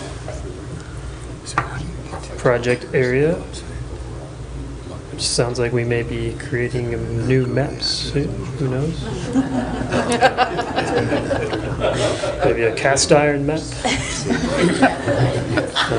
This just shows the two areas. There's also Titusville area. Valid default. That's pretty funny. And lastly, we have wastewater treatment upgrades. Different areas of the county. Melbourne, Palm Bay. Use a toilet instead of a faucet for the wastewater. They didn't have a toilet logo. I looked. I'm sure with your talent you could create one. Come on. Thank you. So that's it. The map is available on our Save Our Lagoon Natural Resources website. Click on this Maps tab here. On the left. They can't see your fingers. Yeah, the Maps tab on the left, and then the View Project Story Map. Yeah, so right over there. Okay. And then it'll be the top one of the maps right here. Right, and you've already seen the shoreline story map. It's at the same location.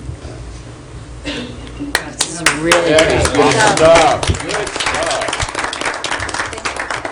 Very impressive. Do you have any questions for Matt or comments? Very Go ahead, well John. done. I'm going to make a quick one. There were a lot of interesting questions and comments that came up during your presentation. The main purpose of this, as I see it, is to tell people what we're doing. Is that correct? Yes. So, all the things we're not doing shouldn't be highlighted on here necessarily to get more money for those projects, I don't think. Let's just keep the focus on what we've accomplished. Keep putting that message out there. And the other comment I wanted to make was, I assume that you're going to update this regularly, but I would think you could almost work on this full-time forever.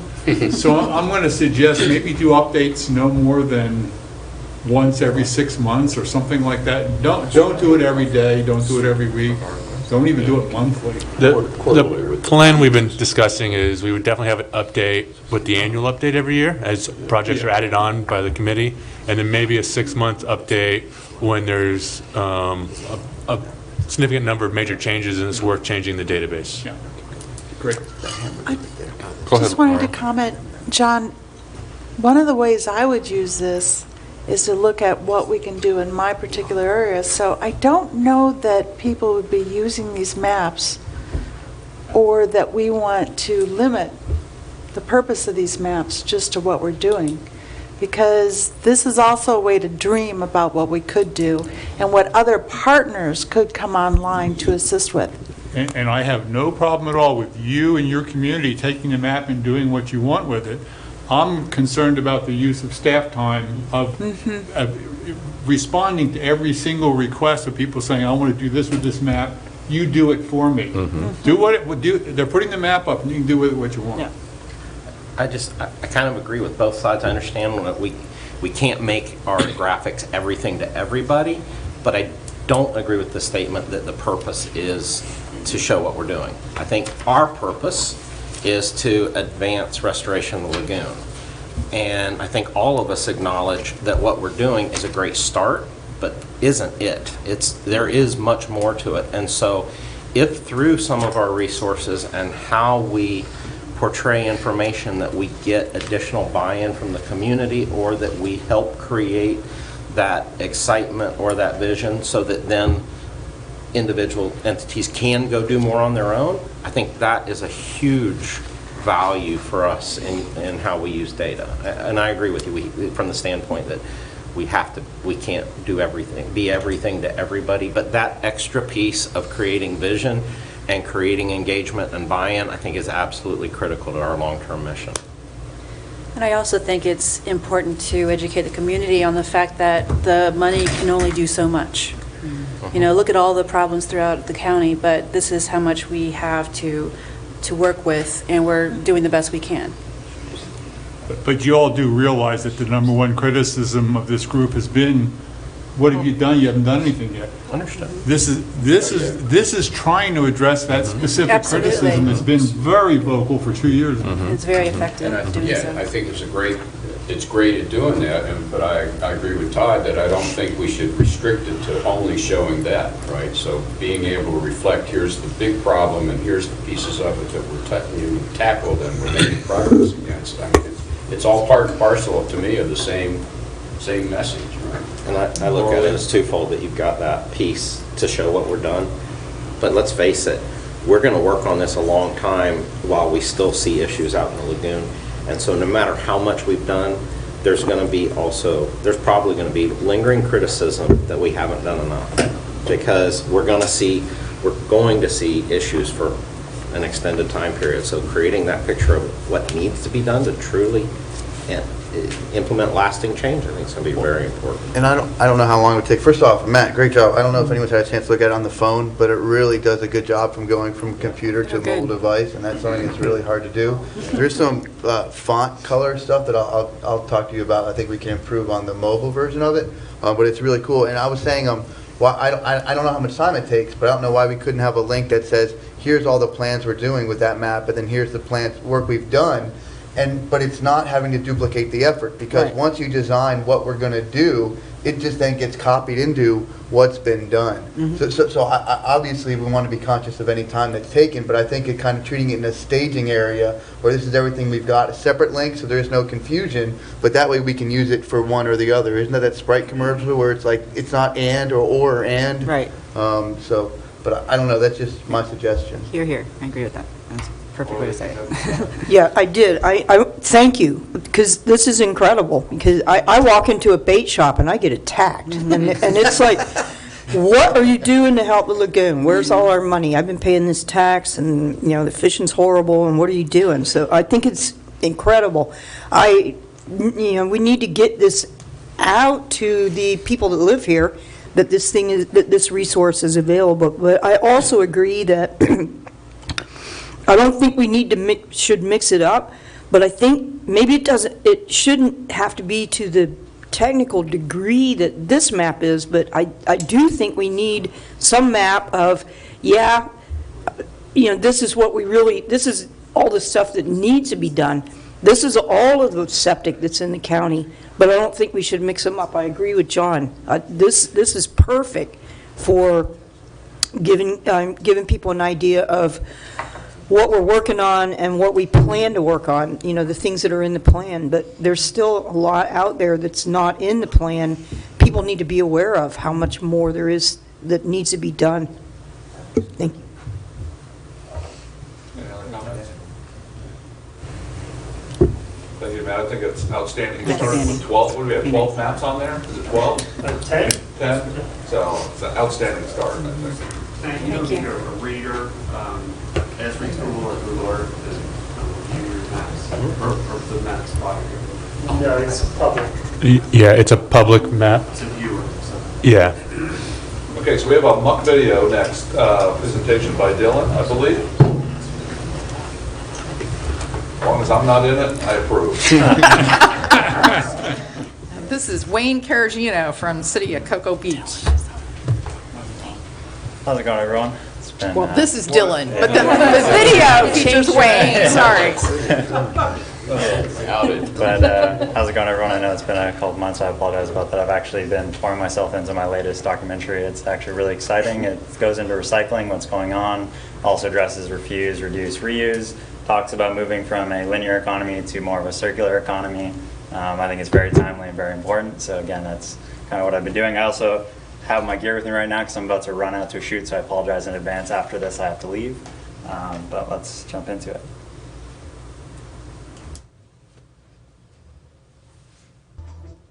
Okay, audio is on. Good morning. My name is Wayne Caragino. I'm the project manager on the dredge projects in the city of Cocoa Beach.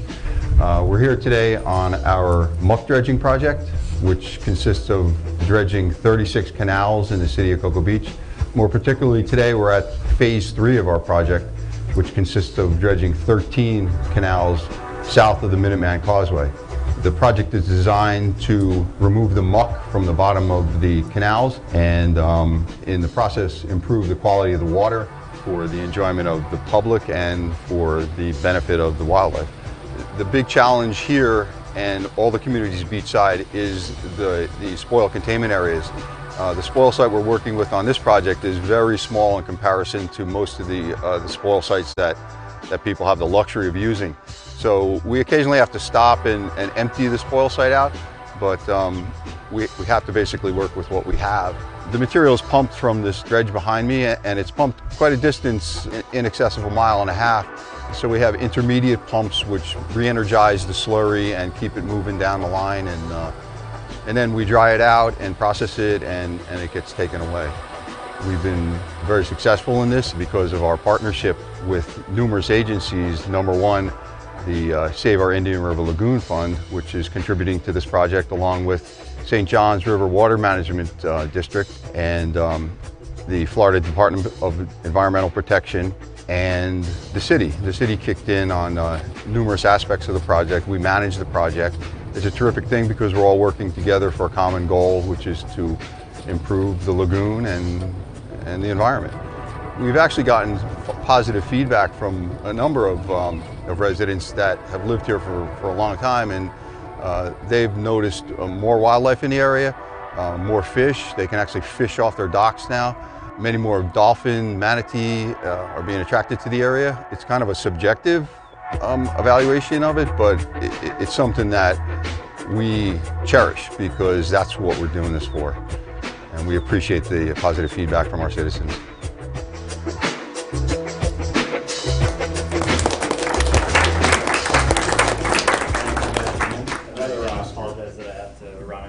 But thank you guys again. Thanks. Thank you. Thank you, Dan. That's a great video. It's nice to see the success stories. Absolutely. Now, were those homes on septic or? Nope.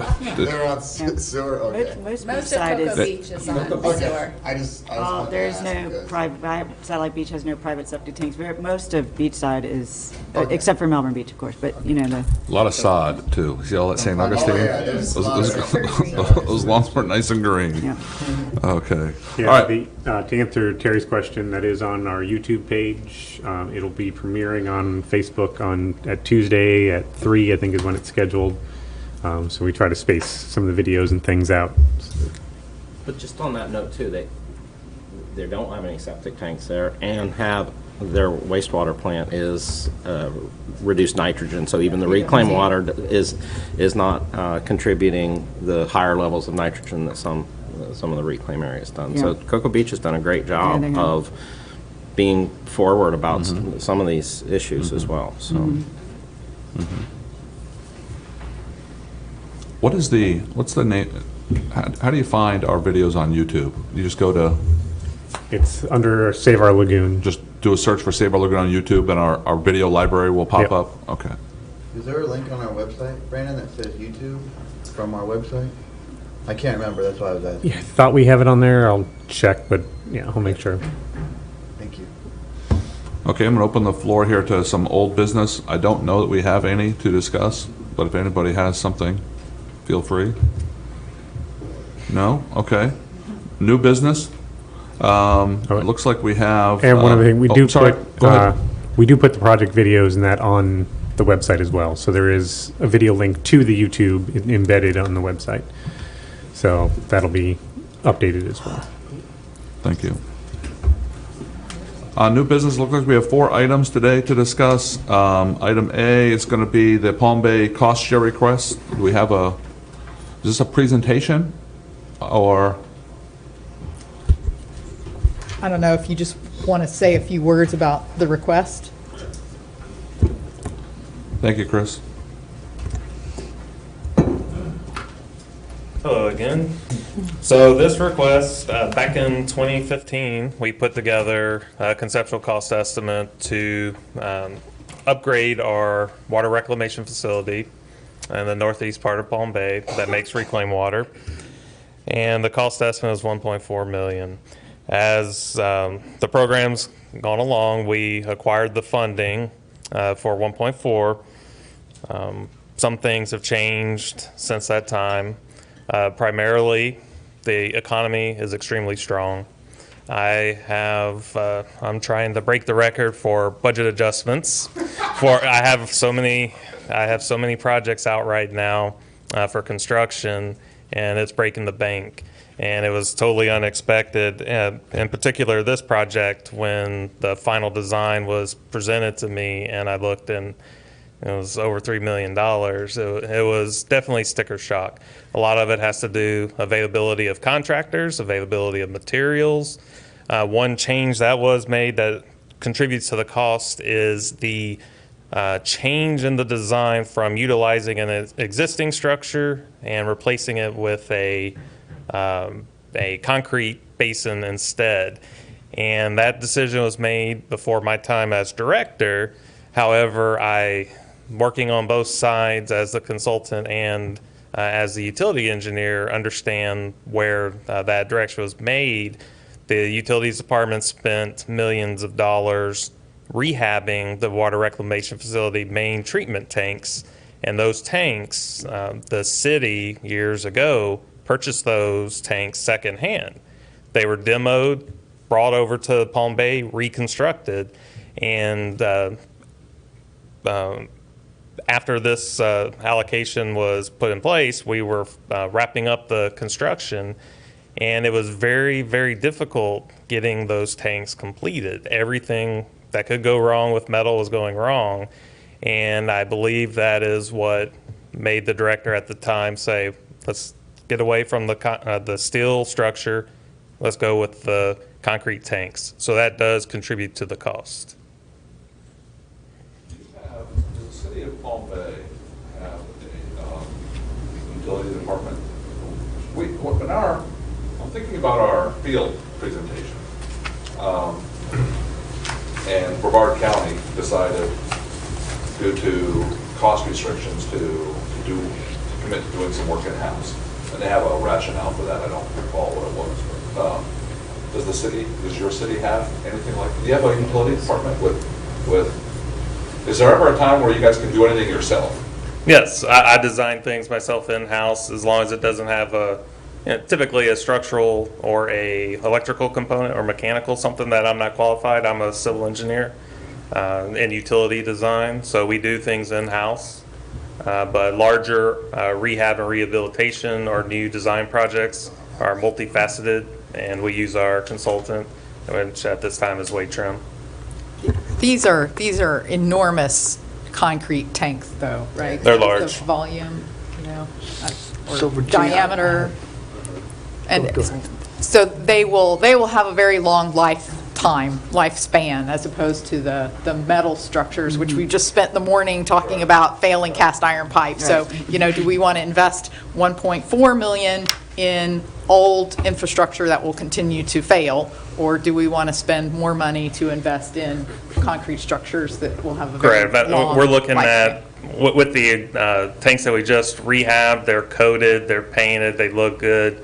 We're looking 10, 15 years with these concrete structures, properly constructed, coated as needed. They will double or triple that expectancy. Is that the only design change in the? That was the change the big change. Again, the original it was a concept when it was presented. So when you finally get into the design and see what's going on, but the change was going from steel to concrete. So what, is this are these existing tanks? Yes. And what are they used for today? Are they? So the tank that's in question that we're replacing, it was originally intended for equalization, because at one time the WRF, the Water Reclamation Facility, was owned by the city. The facility across the street was owned by General Development. And when the city bought out We still maintain both plants. That equalization is essentially used. It is most of the way full. It holds water, and it's used to blow off excess air from our centrifugal blowers. I guess my only question is absent. Let's say if this project wasn't moving forward to upgrade your treatment, would you be doing something with this tank anyway?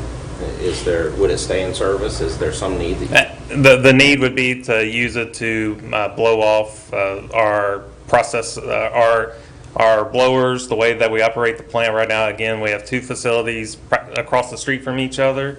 We don't have to equalize the flow like it was in the past. So right now we use it, the centrifugal blowers are sized so large for a certain design condition, and we're running at half that capacity, that excess air, because we can only dampen it. We can't use VFDs on these blowers. That air goes through that tank and bubbles out, so we don't disrupt the biological process in the main treatment tanks.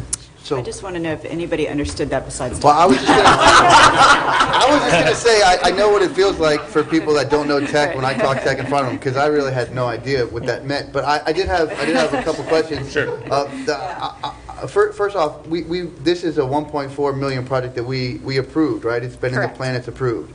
So the options is we don't, and then as you detailed in the letter, you guys look for funding a year or two down the road to finish it off, or we go through and add the 2.2 million, I think is what's asked. Virginia, my question to you, I guess, if we add 2.2 million to this, then where does that money come from and what ends up?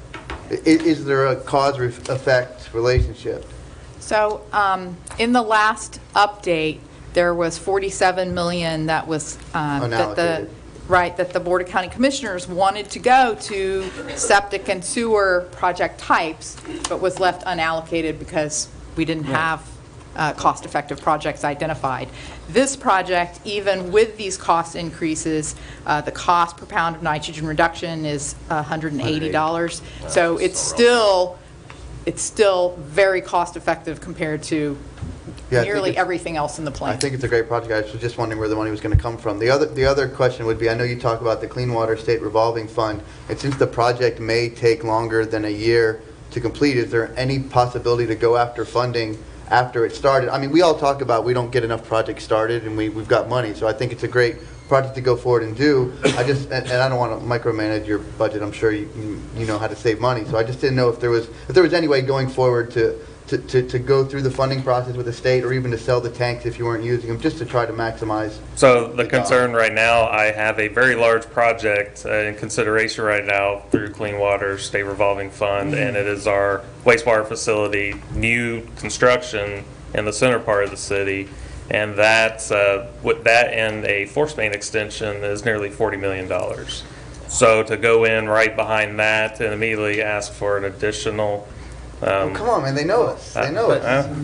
the other piece is revolving fund is a loan. It's Correct. not dollars that are coming in. So, it's back to part of the items that we've discussed is that a good use of our funds is to pay for improvements that are above and beyond what would be mandated. And so, that's really what this is being used for. So if you were to use the revolving fund, it's a loan. It's going to put the utility back in the burden of diverting those funds ultimately in terms of loan repayment from other maintenance activities. And candidly, if they're not required to do this, I was in his shoes, I'd be debating whether I wanted to spend my money on something that wasn't mandated. And that's the issue we have, because the utility is 50 to 60 years old, depending on what part of the city you look at, and our infrastructure at our plants just as old, and we're going through a process right now. Major R&R projects clear across the board. And I think the last thing I was going to say is that I know in here you mentioned that if you had to do this and look for funding down the road, it's going to take away from other projects that would help fix the sewer lines or whatever your issues were in your pump station. So I know, again, there's been a lot of talk about us trying to spend our money fixing utility companies' pipes. I think this is a good way to help the utility companies spend the money that they would spend on this on their pipes. Sorry, Joe. No, that's okay. Was this? I'm sorry. Oh. I was just going to say, it doesn't make any sense to keep putting money into infrastructure that we know is going to fail. And so why not pay the extra money up front and gain something that's going to last us for a very, very long time. And so that just makes sense to me. We have the funds. We have the funds. $180 a pound of nitrogen. Exactly. Fantastic figure. So I'm going to go ahead. Is it appropriate to move to make this? Does this require, is this going to require? Yes, yes, you need to make a recommendation to the county commission, and this will have to, because the dollar amount, this will have to come to the county commission. One last question or comment. I do. Well, we can go ahead and make that, and then he can No. comment. Well, So I want to move to go ahead and do this project. Second. And recommend it to the county commission. And I Okay. suggest, We have a first if and a I may second. interject, I suggest you open it to the public before you vote. Yes. I do have a question. So was this bid number, or is this an estimate? This is the estimate, so it could come in lower. It could come in, then this is, because of the state of the market, this, Yes, we that's what I'm are saying. projecting, yes. And you're only carrying a 10% contingency? 10%, yes. Yeah. So there is a huge risk right now with the market that this number will go up. I'm just letting you know. I work in that market every day, and it's right now. The trades are tight. So now I'm good with your number. It's just I understand why it went up. That actually, there's a risk that it may be even higher. So. I do have a question. Can you give us an understanding of like the percentage maybe between the cost differences of the economic forces versus the new design with the concrete basins? Say that again. The added, it doubled in price. Correct. Where did that doubling come from? Was it mostly this design change, or how much of it was due to that versus the tariffs and? Well, my history with the two tanks that we rehabbed, it was well over $2 million. These tanks were larger. If I were to cut it in half and say it would cost $1 million to rehab this steel structure, I don't know if it would be exactly that much. The concrete at the time when we were looking at it, and again, this is 2018, that the economy wasn't doing what it's doing now, the costs were pretty close to demo it, move it off the site, and put this concrete up. Now, it's totally flipped on us. And the life expectancy is 2 to 3 times. Yeah, it'll last much longer. And I think my only concern is, and it might be off topic, but it just, how many other projects should we account for this particular dynamic? This is a change. All of them. So I understand it's double the cost and double the life expectancy. So if we were not to approve this, in 15 years, you guys will have to spend the money to replace the tank anyways? I wouldn't need to replace it. I would end up, if something happens and it starts critically failing, we would take it offline, drain it, and make a modification, a cheaper modification, such as changing the type of equipment we use. Because right now, again, I'm only using it for process air, excess air, and I would be able to change my equipment out for a much lower cost. So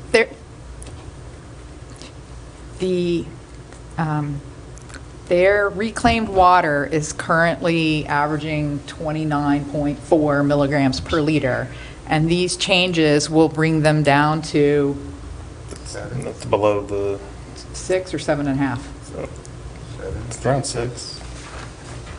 So 7. So if, as I understand it, if the city is not, if the project is not fully funded or close to fully funded, the city would not make these improvements. With the metal tank, with the concrete tanks, they would not make these improvements at all. They would just keep the system operating per their permit requirements. Correct. And they would stick this on the list of unfunded, nice things to do, but it would have to compete with every other unfunded project in the city. Correct. It would compete with all of the R&R projects that are 10 to 15 plus years overdue. Okay, so I think we're ready for public comments. Is Paul McGuire, or is anybody here, a member of the public, want to comment on the motions before us at the moment? No? Okay, so I think we're ready for a vote. You might need a valid second, I think. I think Laura Lee. She's an alternate to you. Oh, I'm sorry. I'll second it. Thank you, John. Okay, so we are proceeding forward with a motion that has been seconded to approve the cost share request for the City of Palm Beta project. You just listened it out. All in favor? Aye. Anybody opposed? It carries. Excellent. Pretty exciting project. Okay, we're going to move on to Virginia. You're going to speak about the city workshop cost share, item B.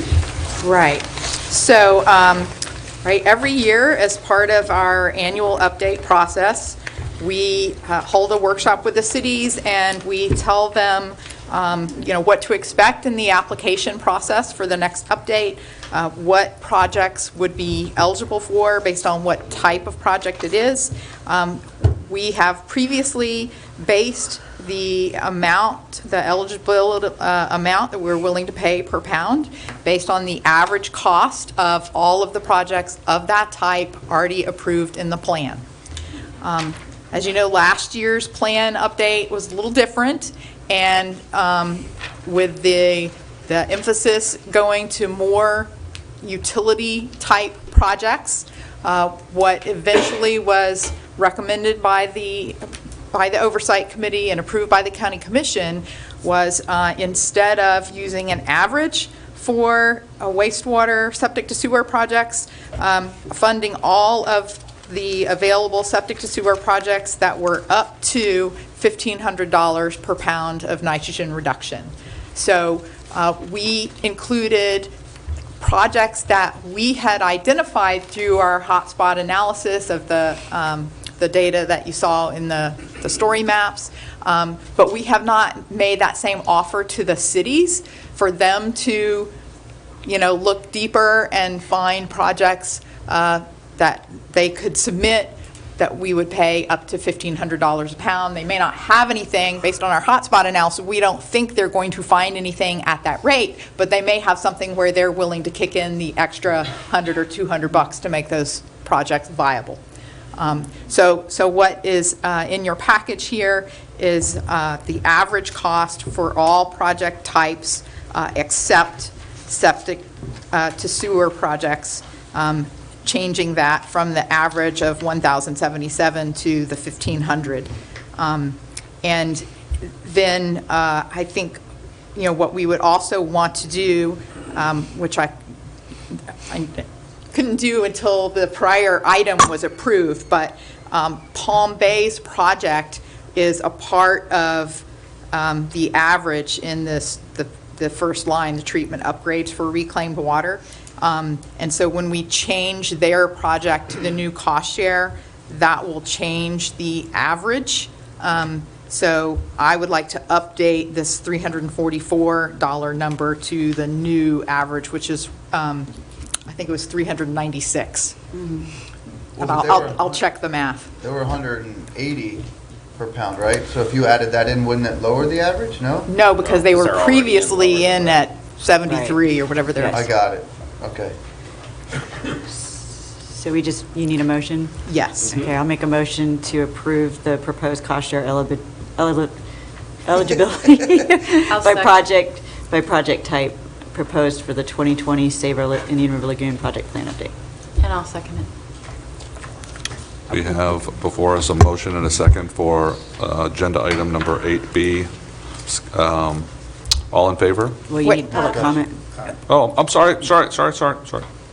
Comment. And before public comment, does that motion include updating the first line, the treatment upgrades? Yes, To I'll amend my for the motion new. to include that. Can we amend the second? Second. Yes. Okay.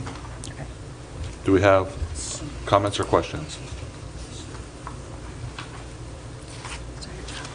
Was there going to be any public comment? No. Okay, so all in favor of, oh, I'm sorry, Dennis, go ahead. Point of order, I think you just said the motion was on 8B. Is that not it? Is it, I think we're looking at 8C. Yeah. Oh, 8C, yes, correction, 8C. And that's actually written on that. Wait, no, C is the No. schedule. Should be. Like the way that things Yeah. are going to go. The agenda is different than the actual staff reports. So the motion that I made is correct. It's just that the agenda item has a different, it's flip-flopped. Oh. Any further I- comment? Oh. I apologize. I switched that order and it got changed in one place but not the other. Yeah. So Good this eye. is the city workshop cost share. Right. Good eye, good eye. Okay, I believe we're ready to vote on the motion. Any more comment? Questions? All in favor? Aye. Are there any opposed? Motion carries. Fantastic. Virginia, when is the workshop coming up? We need to, it'll be late August. We've previously done it over in the health department at the Posey Room, and we're checking on availability. Okay. So notice will go out to everybody soon.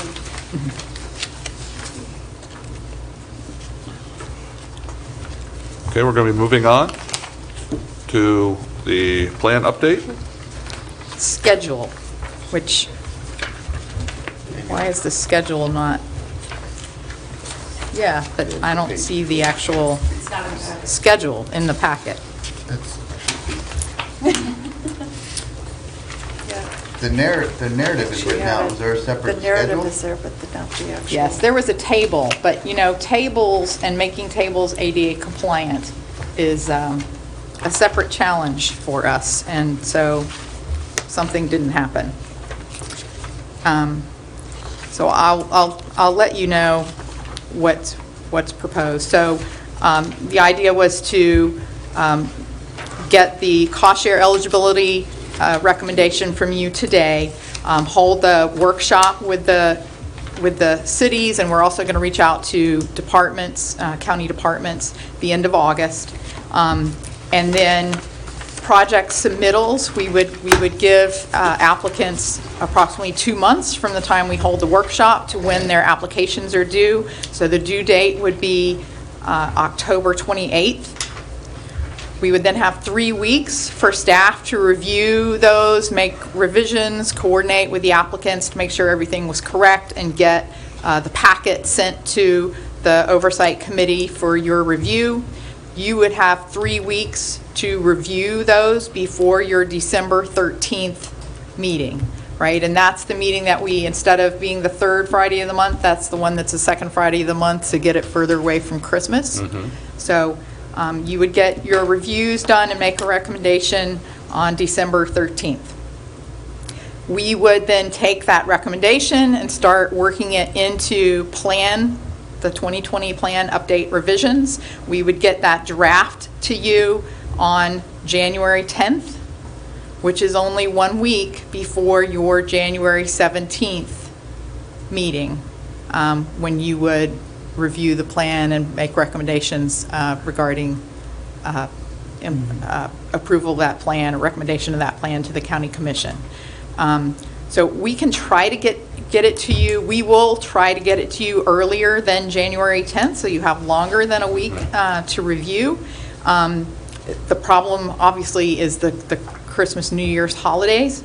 And we're trying to get it through the board in February so that everybody has answers before the legislative session and the deadlines for Water Management District and DEP grants, which are that February, March, April timeframe. So I think, for the most part, there's as much time in there as we've had before. And actually 3 weeks for your review instead of 2 weeks for your review on the projects. It's less time than you've had before on the plan. There will then be, according to the implementing ordinance, your plan recommendations have to be posted for the public for 15 days before going to the county commission. So this would take it to the county commission at their first meeting in February. That meeting schedule hasn't been set yet, so I don't know whether that'll be Tuesday the 4th or Tuesday the 11th. But so the plan will be out there for the public for considerable time before board approval, but you may not have it for much more than a week. So if you can deal with that, this is the schedule. If you can't deal with that, please let me know and we'll work some other options. So basically, you get to do it between December 13th and January 10th. You get to create the plan update, so. Yes. Great holidays. Merry Christmas. Yes, yes, yes. But last year we missed, we worked through Thanksgiving and Christmas, Yeah. so this would be better for us. Right, okay. Motion to approve. Second. We have a motion and a second. Comments? My first comment is I don't know that a week is enough time. Maybe it is. Maybe it is, but I kind of get the shakes when the plan is handed to me or dropped to me, you know. It lands like a brick on the table. And it's kind of intimidating every time it happens. That's just my thought. And I know, last, the 2019 plan update, we had all of the new septic sewer information, and we had a whole bunch of new muck information, and so there were some major rewrites to the plan and changes in terms of prioritization. I am not anticipating that for this update. I think this will be more like, for those of you that have been on the committee for since the beginning, this will be more like the earlier years. Mm-hmm. I have one more comment. I know with the plan this year, we had the rewrites and the rewrites and the additional rewrites. And we had talked about trying to make sure, that wouldn't happen again with the county commission. I don't know what came of that, but I suspect they'll get drafts and hopefully get, provide some type of public comment to us before we sign off on it. And because I know we don't want to revisit, we don't want that happening again as much as possible. That was kind of a miserable time. Would a workshop held, a duly noticed workshop during that week that we have it, where all questions and concerns can just kind of bubble up and be met? I think that was one of our suggestions too, so we could also, meet face to face and address questions and concerns at that time. I would support something like that. I don't know that would require, I just want to comment. I'm not sure exactly. I understand the spirit of your comment, but as an oversight committee, I think we're trying to focus on the science and make the best recommendation. Mm-hmm. I don't think we should be swayed by the commissioner's mindset. If we make our best recommendation and they want to diddle with it, they're going to diddle with it. There's Mm-hmm. probably nothing we can do to stop that. Mhm. I think our recommendation wants to be independent. And I think I generally agree with that, with the recognition that there's some gray area. And I think in the end, we landed on a spot like that was still remained true to the intent of the plan, but made some adjustments that recognized, back to some of the talk we had about what were the priorities that were out in the community too, so that we're continuing to get people to bought in and engaged. So, but I agree that it shouldn't be too close. Sure. As a standalone body, it makes all the sense in the world that we're providing a recommendation that's ours. If the county commission has some valid input, or even if it's political input, we can consider that. That may or may not change our recommendation. If we feel comfortable that, yeah, that's worth considering, let's change it, fine.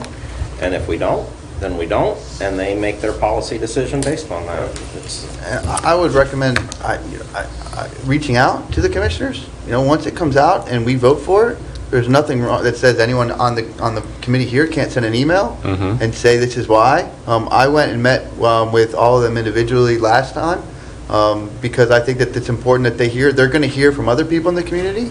So why wouldn't they hear directly from us? There's nothing stopping us from doing that. And I intend to do the same thing this year. That's true. But I like the idea of doing a workshop because, I remember that was really helpful to even beyond the commissioners, to the community at large. So if we were to, is that too much of a staff burden to actually plan for a workshop? What do you mean by workshop? How would a workshop be different than your meeting that's already scheduled for, or that would occur on? Here's a simpler solution. If we delayed your January meeting from the third Friday to the fourth Friday, But this is approving that. This is approving the 2020 plan. We'd be at the end of 1/12 of the plan already. So it would give us An extra week. an extra week. Yeah. I just don't want to, delay a whole nother That would month. give us more 'cause- time to contact the commissioners individually, Well, let them know. So would that be the 24th or the 31st? 31st is the last Friday. 17 and 7 is 24, Yeah. Yes, she's thinking. Friday, the 24th. Fourth Friday is the 24th. That gives you an extra week.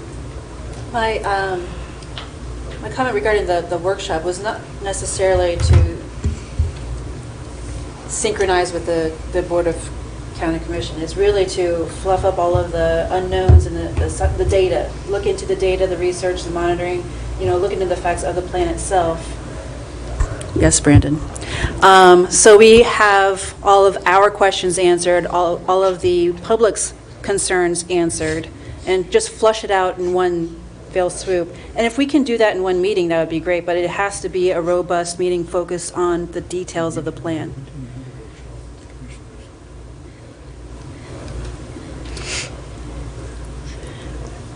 I just remember most of our meetings that we are doing the plan update and deciding on the projects are generally 6 hours long. I mean, Yeah. that's usually how it's gone. So I don't know, do we need more than that?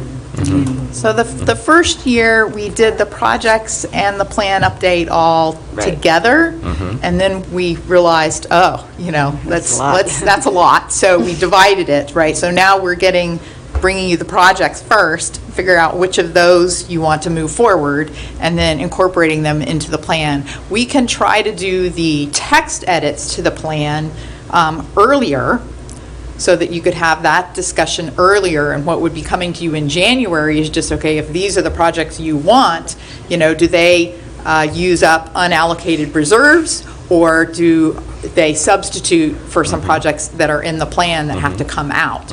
That's the kind of discussion that comes with that last piece. The problem with having all the text discussion in a month earlier in December is that's when you'll be reviewing all the projects, which puts you back to a 6-hour meeting of doing it all at once. I wouldn't advise doing it all at once. I like the projects plan. So we're at with our original schedule without the 1 week edition. Right now, that's our motion. I like the 1 week edition, but that's just me. Any thoughts on the 1 week edition? Anybody? I don't need the 1 week edition, but I'm flexible. It doesn't make any difference. I could to me. use a 1 week edition.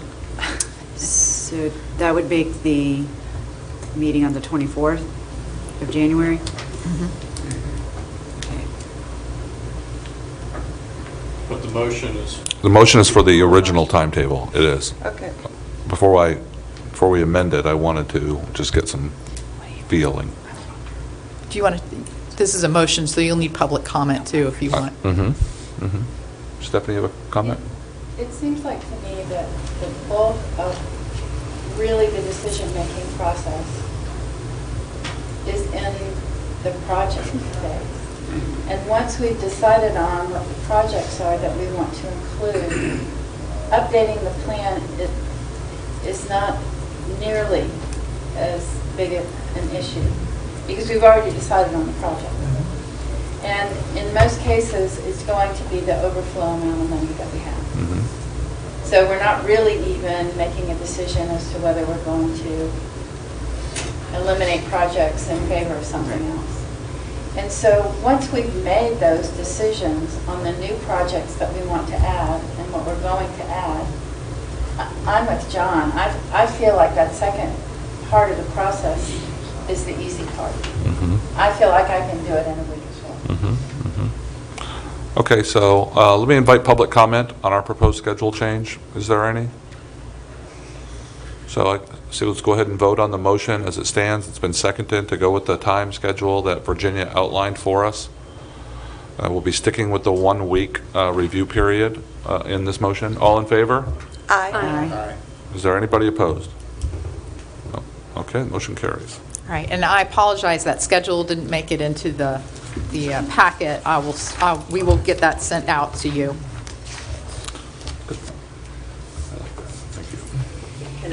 No, that's what I wanted to do. Okay, up next, we've got, where are we at? Item D, we've got Dr. Soto talking about grass clippings. Hi, my name is Lisa Soto, the Executive Director, Marine Resources Council. Happy Friday. Thank you. So much to be happy for this weekend. We've got the anniversary of the 50th moon landing tomorrow, and we're celebrating International Mangrove Day. So come to the Lagoon House tomorrow. We're going to have shrimp and pork and mangrove planting and a rain barrel workshop, and we'll be celebrating the moon landing also. And thank you all for, what did I do? I did the wrong thing. Hold on, here it is. Nope. That is mine, isn't it? Yeah. It's so nice to see a smiley, fun, happy face come up here. It brightens my day, for sure.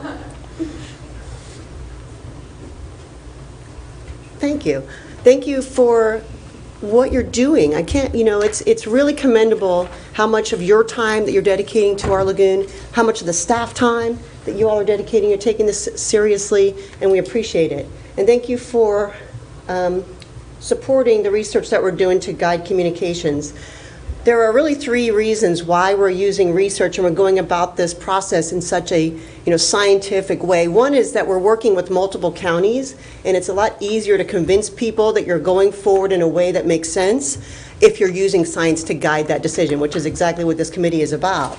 Another reason, and maybe an even more important one, is to know if it's working or not. So you want to evaluate, and this is what you're all also working very hard to do, is evaluate the effectiveness of the projects that you're funding. Let me start my time.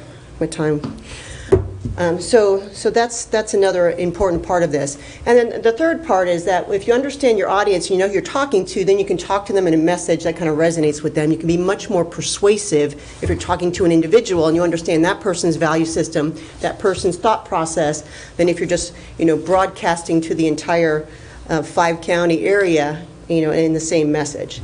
So just very quickly, when you're trying to evaluate either an educational intervention, as we call it, an educational program or a policy, the very first step is you have to make that happen. So you have to do a campaign that is either an educational or a policy campaign to let people know that it exists.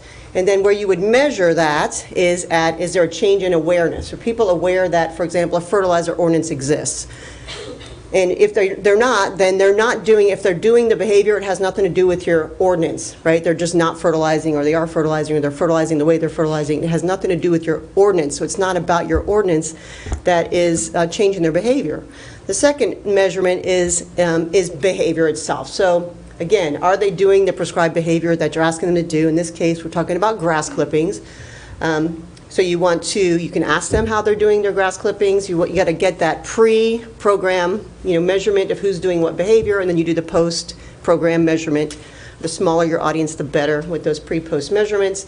And then ultimately what you want to do is measure the environmental impact to that. So observational studies, or if you can do groundwater or surface water sampling to understand the impact. This is a proven concept that we just published, that my colleague Dr. Listerpad and Dr. Bolin from UCF just published in a paper this year, demonstrating that in Pinellas County their fertilizer ordinance is much, much more effective than everybody else's, and they've actually been able to get a higher TMDL reduction for their ordinance, in fact a 10% higher TMDL reduction than everybody else. Everybody just gets 1% reduction for passing an ordinance.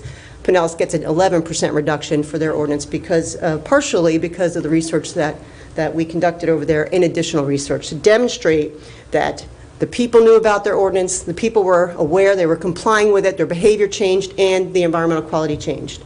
So that's the big picture, ultimately ideal environmental education or policy campaign that you want to implement. I presented to this couple of 10 points The last time I was here, you funded, the committee funded $20,000 to start going through the research that we need to understand our audience and to select the behavior and to identify what's preventing people from doing that behavior, understand people kind of in the complexity of their value structure and what they're currently doing, collect the pre-program evaluation data so we know who's doing what and how many, what percentage of people are doing the prescribed behavior versus the not, and we want to proceed. So we're looking at now developing strategy pieces, doing media work, pre-testing items, and continuing to collect the evaluation data. Go on. Whoops, why did I do that? Sorry.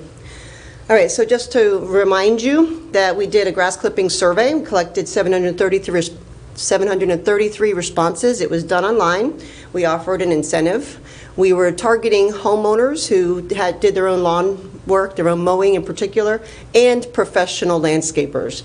So we got 733 responses, and 95 of them were professionals. 50% of Brevard respondents mow the yard themselves. So we've got a 50-50 audience split here. So half of the people are having their yards mowed professionally, and the other half are doing it themselves. Of the homeowners who are doing it themselves, 46% indicated they always blew the grass clippings back into their yard. So there's our pre-program evaluation data. We want to see this number go up, right? We want to see more people as we finish our campaign say that they always blow their grass clippings back. 20% of them always leave them where they land. So we want to see this number go down. We want to see fewer people just leave the grass clippings where they're landing, wherever they are on the street or the sidewalk, and we want to see that number go up. Professionals, 76% indicated that they always blow their grass clippings back into the yard. And I thought there was, yeah, there it is, 6% leave them where they land. Now, we asked them questions about why, which I presented in the last time, which I'm not going to go into, but I can answer your questions about kind of the psyche of that. It boils down to like the barriers and benefits, which I'm going to summarize now. So the reason that most people are not blowing grass clippings back onto the yard are because they don't know that it's a pollutant. They're not thinking of it in terms of pollution. They're thinking of it in terms of it's a natural substance. This is grass. How can it possibly be bad? It's grass. They don't care how it looks. So homeowners could care less if their street is full of grass. Professionals do care. So that's one of the difference in these two audiences. Professionals want it to look tidy. They want to look like a professional. They want to leave, their space looking clean and tidy, and they are driven. And I think you mentioned that when we first started talking about this. And it showed in the data. One of the barriers of why professionals aren't blowing grass clippings, and this one is evident on New Haven or whenever you're on a major highway, is it's dangerous to be out in the middle of a lane of a major conduit blowing grass. You're looking down, blowing grass clippings. You're in jeopardy. So unless there's a way that you can close a lane or you can accommodate a safer environment for the professional landscapers that are out there, it's very difficult for them to blow grass clippings back onto the lawn. Okay, so the benefits. So this is when we're talking and trying to be persuasive to people. This is what you want to say. It's a natural fertilizer to leave it on the grass. So in the water, it's going to fertilize those algae blooms and be a problem. On your grass, it's going to fertilize your lawn. So you may not even have to use fertilizer. You can reduce your fertilizer cost just by leaving your grass clippings on the lawn. They're a natural fertilizer. They're going to break down and contribute nutrients.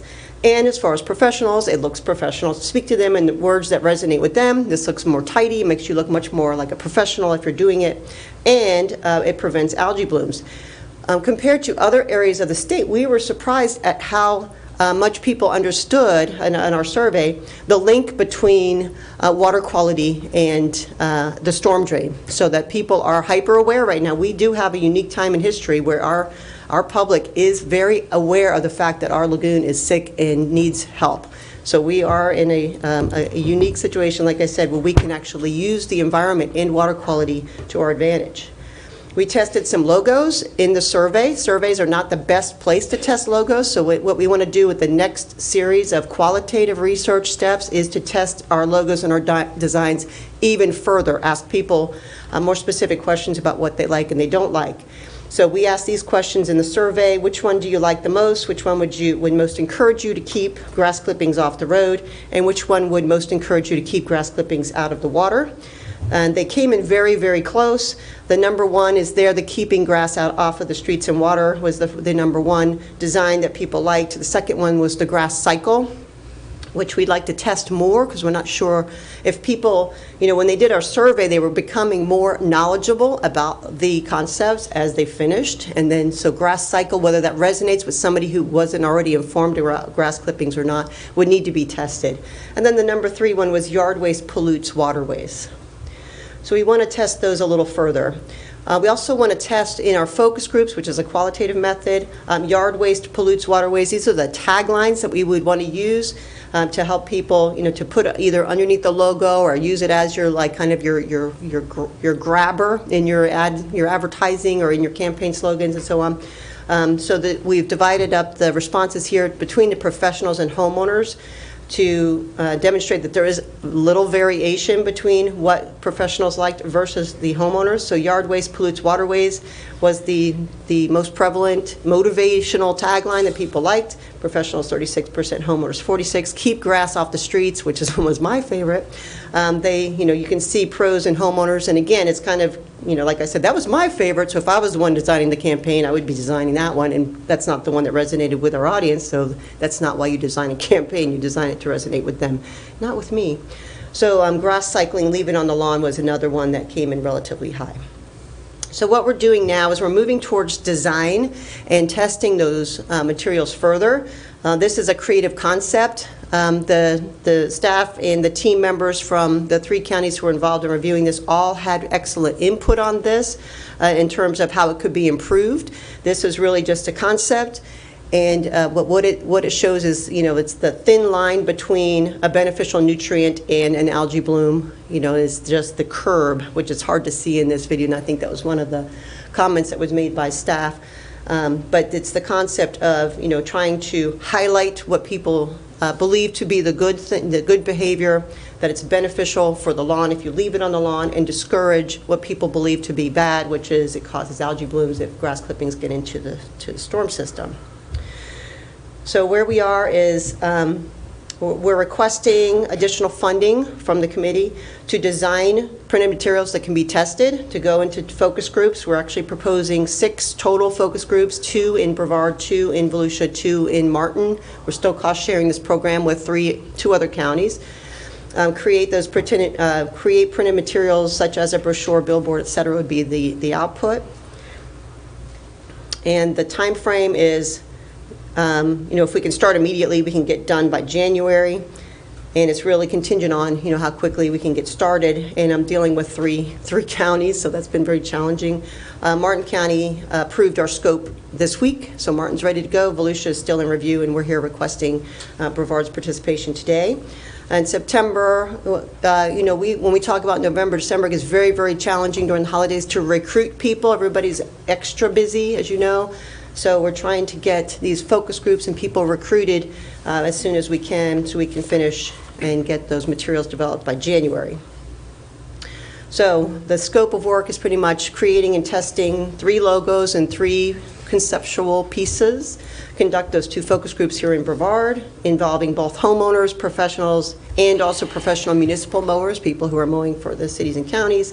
Finalizing the logo, tagline, and concept pieces, designing, and then delivering the focus group protocols, participant sign-in sheets, and recommendations report for $15,000. And that's all I got. Thank you. And remember, this summer, the responsible thing to do is go to the beach and not fertilize your lawn. Are there questions? I had a question. So the paper said the deliverables are question and protocol, the sign-in sheets, and a summary report. So this 15 is not to do any materials. This is just to wrap up. There will be a brochure that uppercase is our design team. Yes. And they call it a campaign reader because we're not sure what the final product is going to be yet, but there will be a print piece developed, a brochure, a billboard, magazine, a pledge, an ad, or something. There'll actually be 3 of those. Okay, and they'll be developed, and then at that point, we'll do funding for printing or whatever at that point, Correct. Right? Mm-hmm. Okay. Mm-hmm. And hopefully, if everybody agrees, then, the idea is that the printing cost can be reduced when you print in large quantities. So if we're printing for 3 counties, we can get it at cents per copy versus, $0.50 per copy. So that's the idea, is share the cost of resources, share the cost of the research, share the cost of printing. And if Volusia County does not say yes, and Martin did, and we do, then what happens? Then MRC eats more costs, probably. No, I think we would proceed with the project. That was my board member who just moaned when I said that. Okay, But we're committed to, each contract, has to be an individual contract. So we're working to manage that situation. But it would proceed. Lisa, will the MRC's educational effort, either in this grass clippings campaign or a future grass clippings campaign, cover the use of pesticides, like herbicides and insecticides, and how they affect our water systems and the microbiology?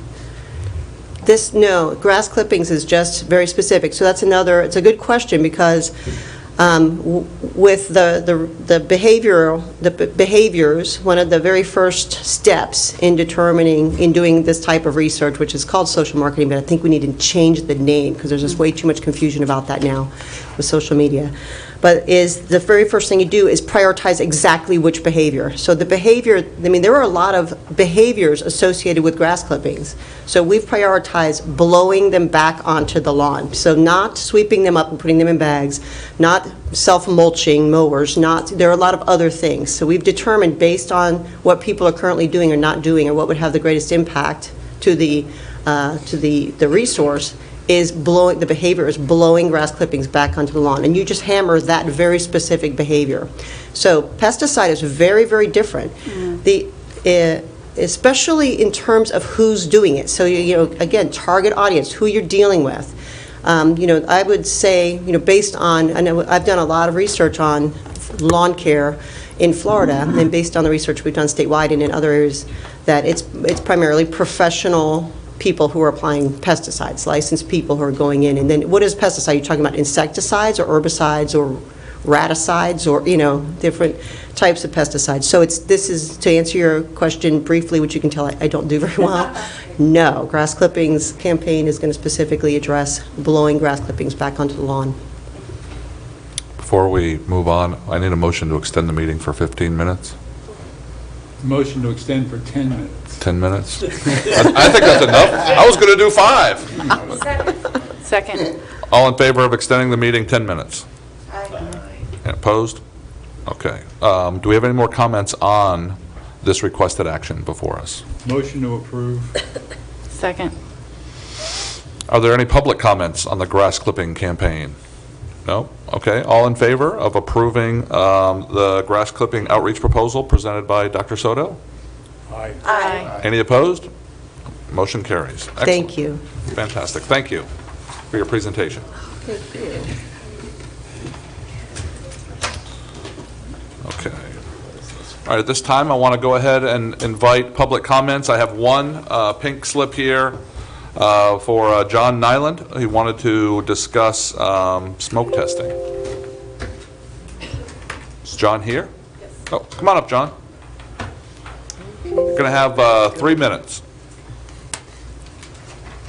If I know how to operate this machine. Just taking it. Thank you, Lisa. Thank you. Good afternoon. My name is John Nyland. I live in Indialantic, Florida, and my wife and I moved here, retired here several years ago. One of the places we lived was Maryland, home of the Chesapeake Bay and the famous Chesapeake Bay Foundation. Two things I just want to comment on quickly is, number one, the smoke test. I used to own an environmental company, and we used to test underground lines for a living. And one of the things about testing underground lines, it's not a binary test. It's not, are they leaking or not leaking? And one of the things about smoke testing, it is the cheapest test, most inaccurate test, and the test that delivers the most negative results. And I'm afraid you guys, I've read the article in the paper about smoke testing, and I'm afraid you guys are going to be led down the wrong road if you rely in any way on smoke testing to make a decision and steer this committee. So I warn you about that. But more importantly, what I want to talk about is your idea of going into homes and getting these underground sewer lines replaced. We tested underground lines at airports for all the fuel lines, gas stations, and one of the things we did in Maryland, we tested more residential fuel tanks than anybody else in the state of Maryland, and we had a lot of expertise, and one of the other things my company did was radon testing. And I can assure you, I don't really think you understand the consequences of the blowback by this type of action, intruding on people. People are scared to death that you are going to devalue their home by having them, by even bringing up the subject. And let me give you one quick example to drive home the point. We did some radon testing in some two tall buildings. They were condos. So they had radon in the basement of the buildings where they parked their cars and they had their storage. So we offered free testing to everybody in these buildings. Now, radon is a simple fix. You can go in for a couple $1,000s, you can fix it. The majority of those people in that building refused free radon testing because they were afraid it was going to affect the value of their homes. The blowback by the real estate industry, your own politicians, is going to be enormous if you push forward on this, and I think you may hurt your own agenda if you keep pushing in that direction. So, thank you. Thank you, John. Thank you. Any other public comments? Any final comments by me? No? By the committee members? Danielle, go ahead. As some of you might remember, when the terms were ending for the committee and people were deciding whether or not they were going to stay on, I had decided to leave, but Jean Artuso also decided to leave. So between the two of us, I decided to stay on for another 6 months. My term is ending. So we are now looking for another real estate person to fulfill. Well, that's bad news. You didn't know that. You didn't ask the board approval. You can't. Yeah, well, there was no motion on that. Motion Did we to keep advertise for Danielle that, here. Virginia? I'm not disappearing. I'm just going to be joining John Durkee. So Fishing? I think that's all he does, fishing and motor coaching around the country. Good for him. Good for him. I'll still be a voice, just not under sunshine law. Well, thank you for your service. But I think she agreed to stick around while we go through the Yes. process of coordinating the selection process Which first. is a very long and extended process. I told her it takes several months, best case scenario, yes. I promise not to abandon you all. I should go ahead and compliment your Lagoon story video, I think, was outstanding. Thank you. I think it was, yeah, I think it's, a model for us to follow. If we were going to adopt one and use it to represent our committee, that would be my vote for your story. It was very good. Any other comments? Go ahead. There are two other pieces of paper at your desk. One is alerting people of the Indian River Lagoon photo contest that the National Estuary Program is putting on, and we've got this posted, and we've been Facebook posting and whatnot, so just shout out for that. And then we got what was supposed to be the final report on the breeze swept septic to sewer. You've already had that data presented to you. I wanted to share the final report, but there were some typos, so I sent it back for edits, but I wanted you to have the summary final graphic that shows, pre-pollution levels versus post-pollution levels, and I'll get you the report as soon as we have the final version. Thank you. Good stuff. Just first thing I'd like to point out that the governor did match the funds, like it was in the agenda that Virginia pointed. So I know when this plan was originally, advertised and talked about, there was talk about getting additional state funding. So I just wanted to thank the governor, the legislators, whoever helped push that through, because we did get additional matching fund for the citizens taking the this step to fix the problem. Also, I do like the TVs and the microphone and stuff, so Brevard County, whoever put in the new stuff, thank you for that. And then the last thing, I know, I don't know, and I didn't know, Virginia, maybe if it would be possible for your staff to come back with maybe your idea, if the committee thinks okay, about a camera, a small number of cameras looking at pipes, just to kind of look at the numbers. And maybe we discuss this next month. I don't know. I just didn't want to leave this hanging, to compare the numbers with our smoke testing to laterals. But I don't know. Maybe we pick it up next week or next month. Not next week. Sorry. I can do some homework on that. Okay. Thank you. Thank you. Any other comment? All right, meeting's adjourned. Thank you, everybody.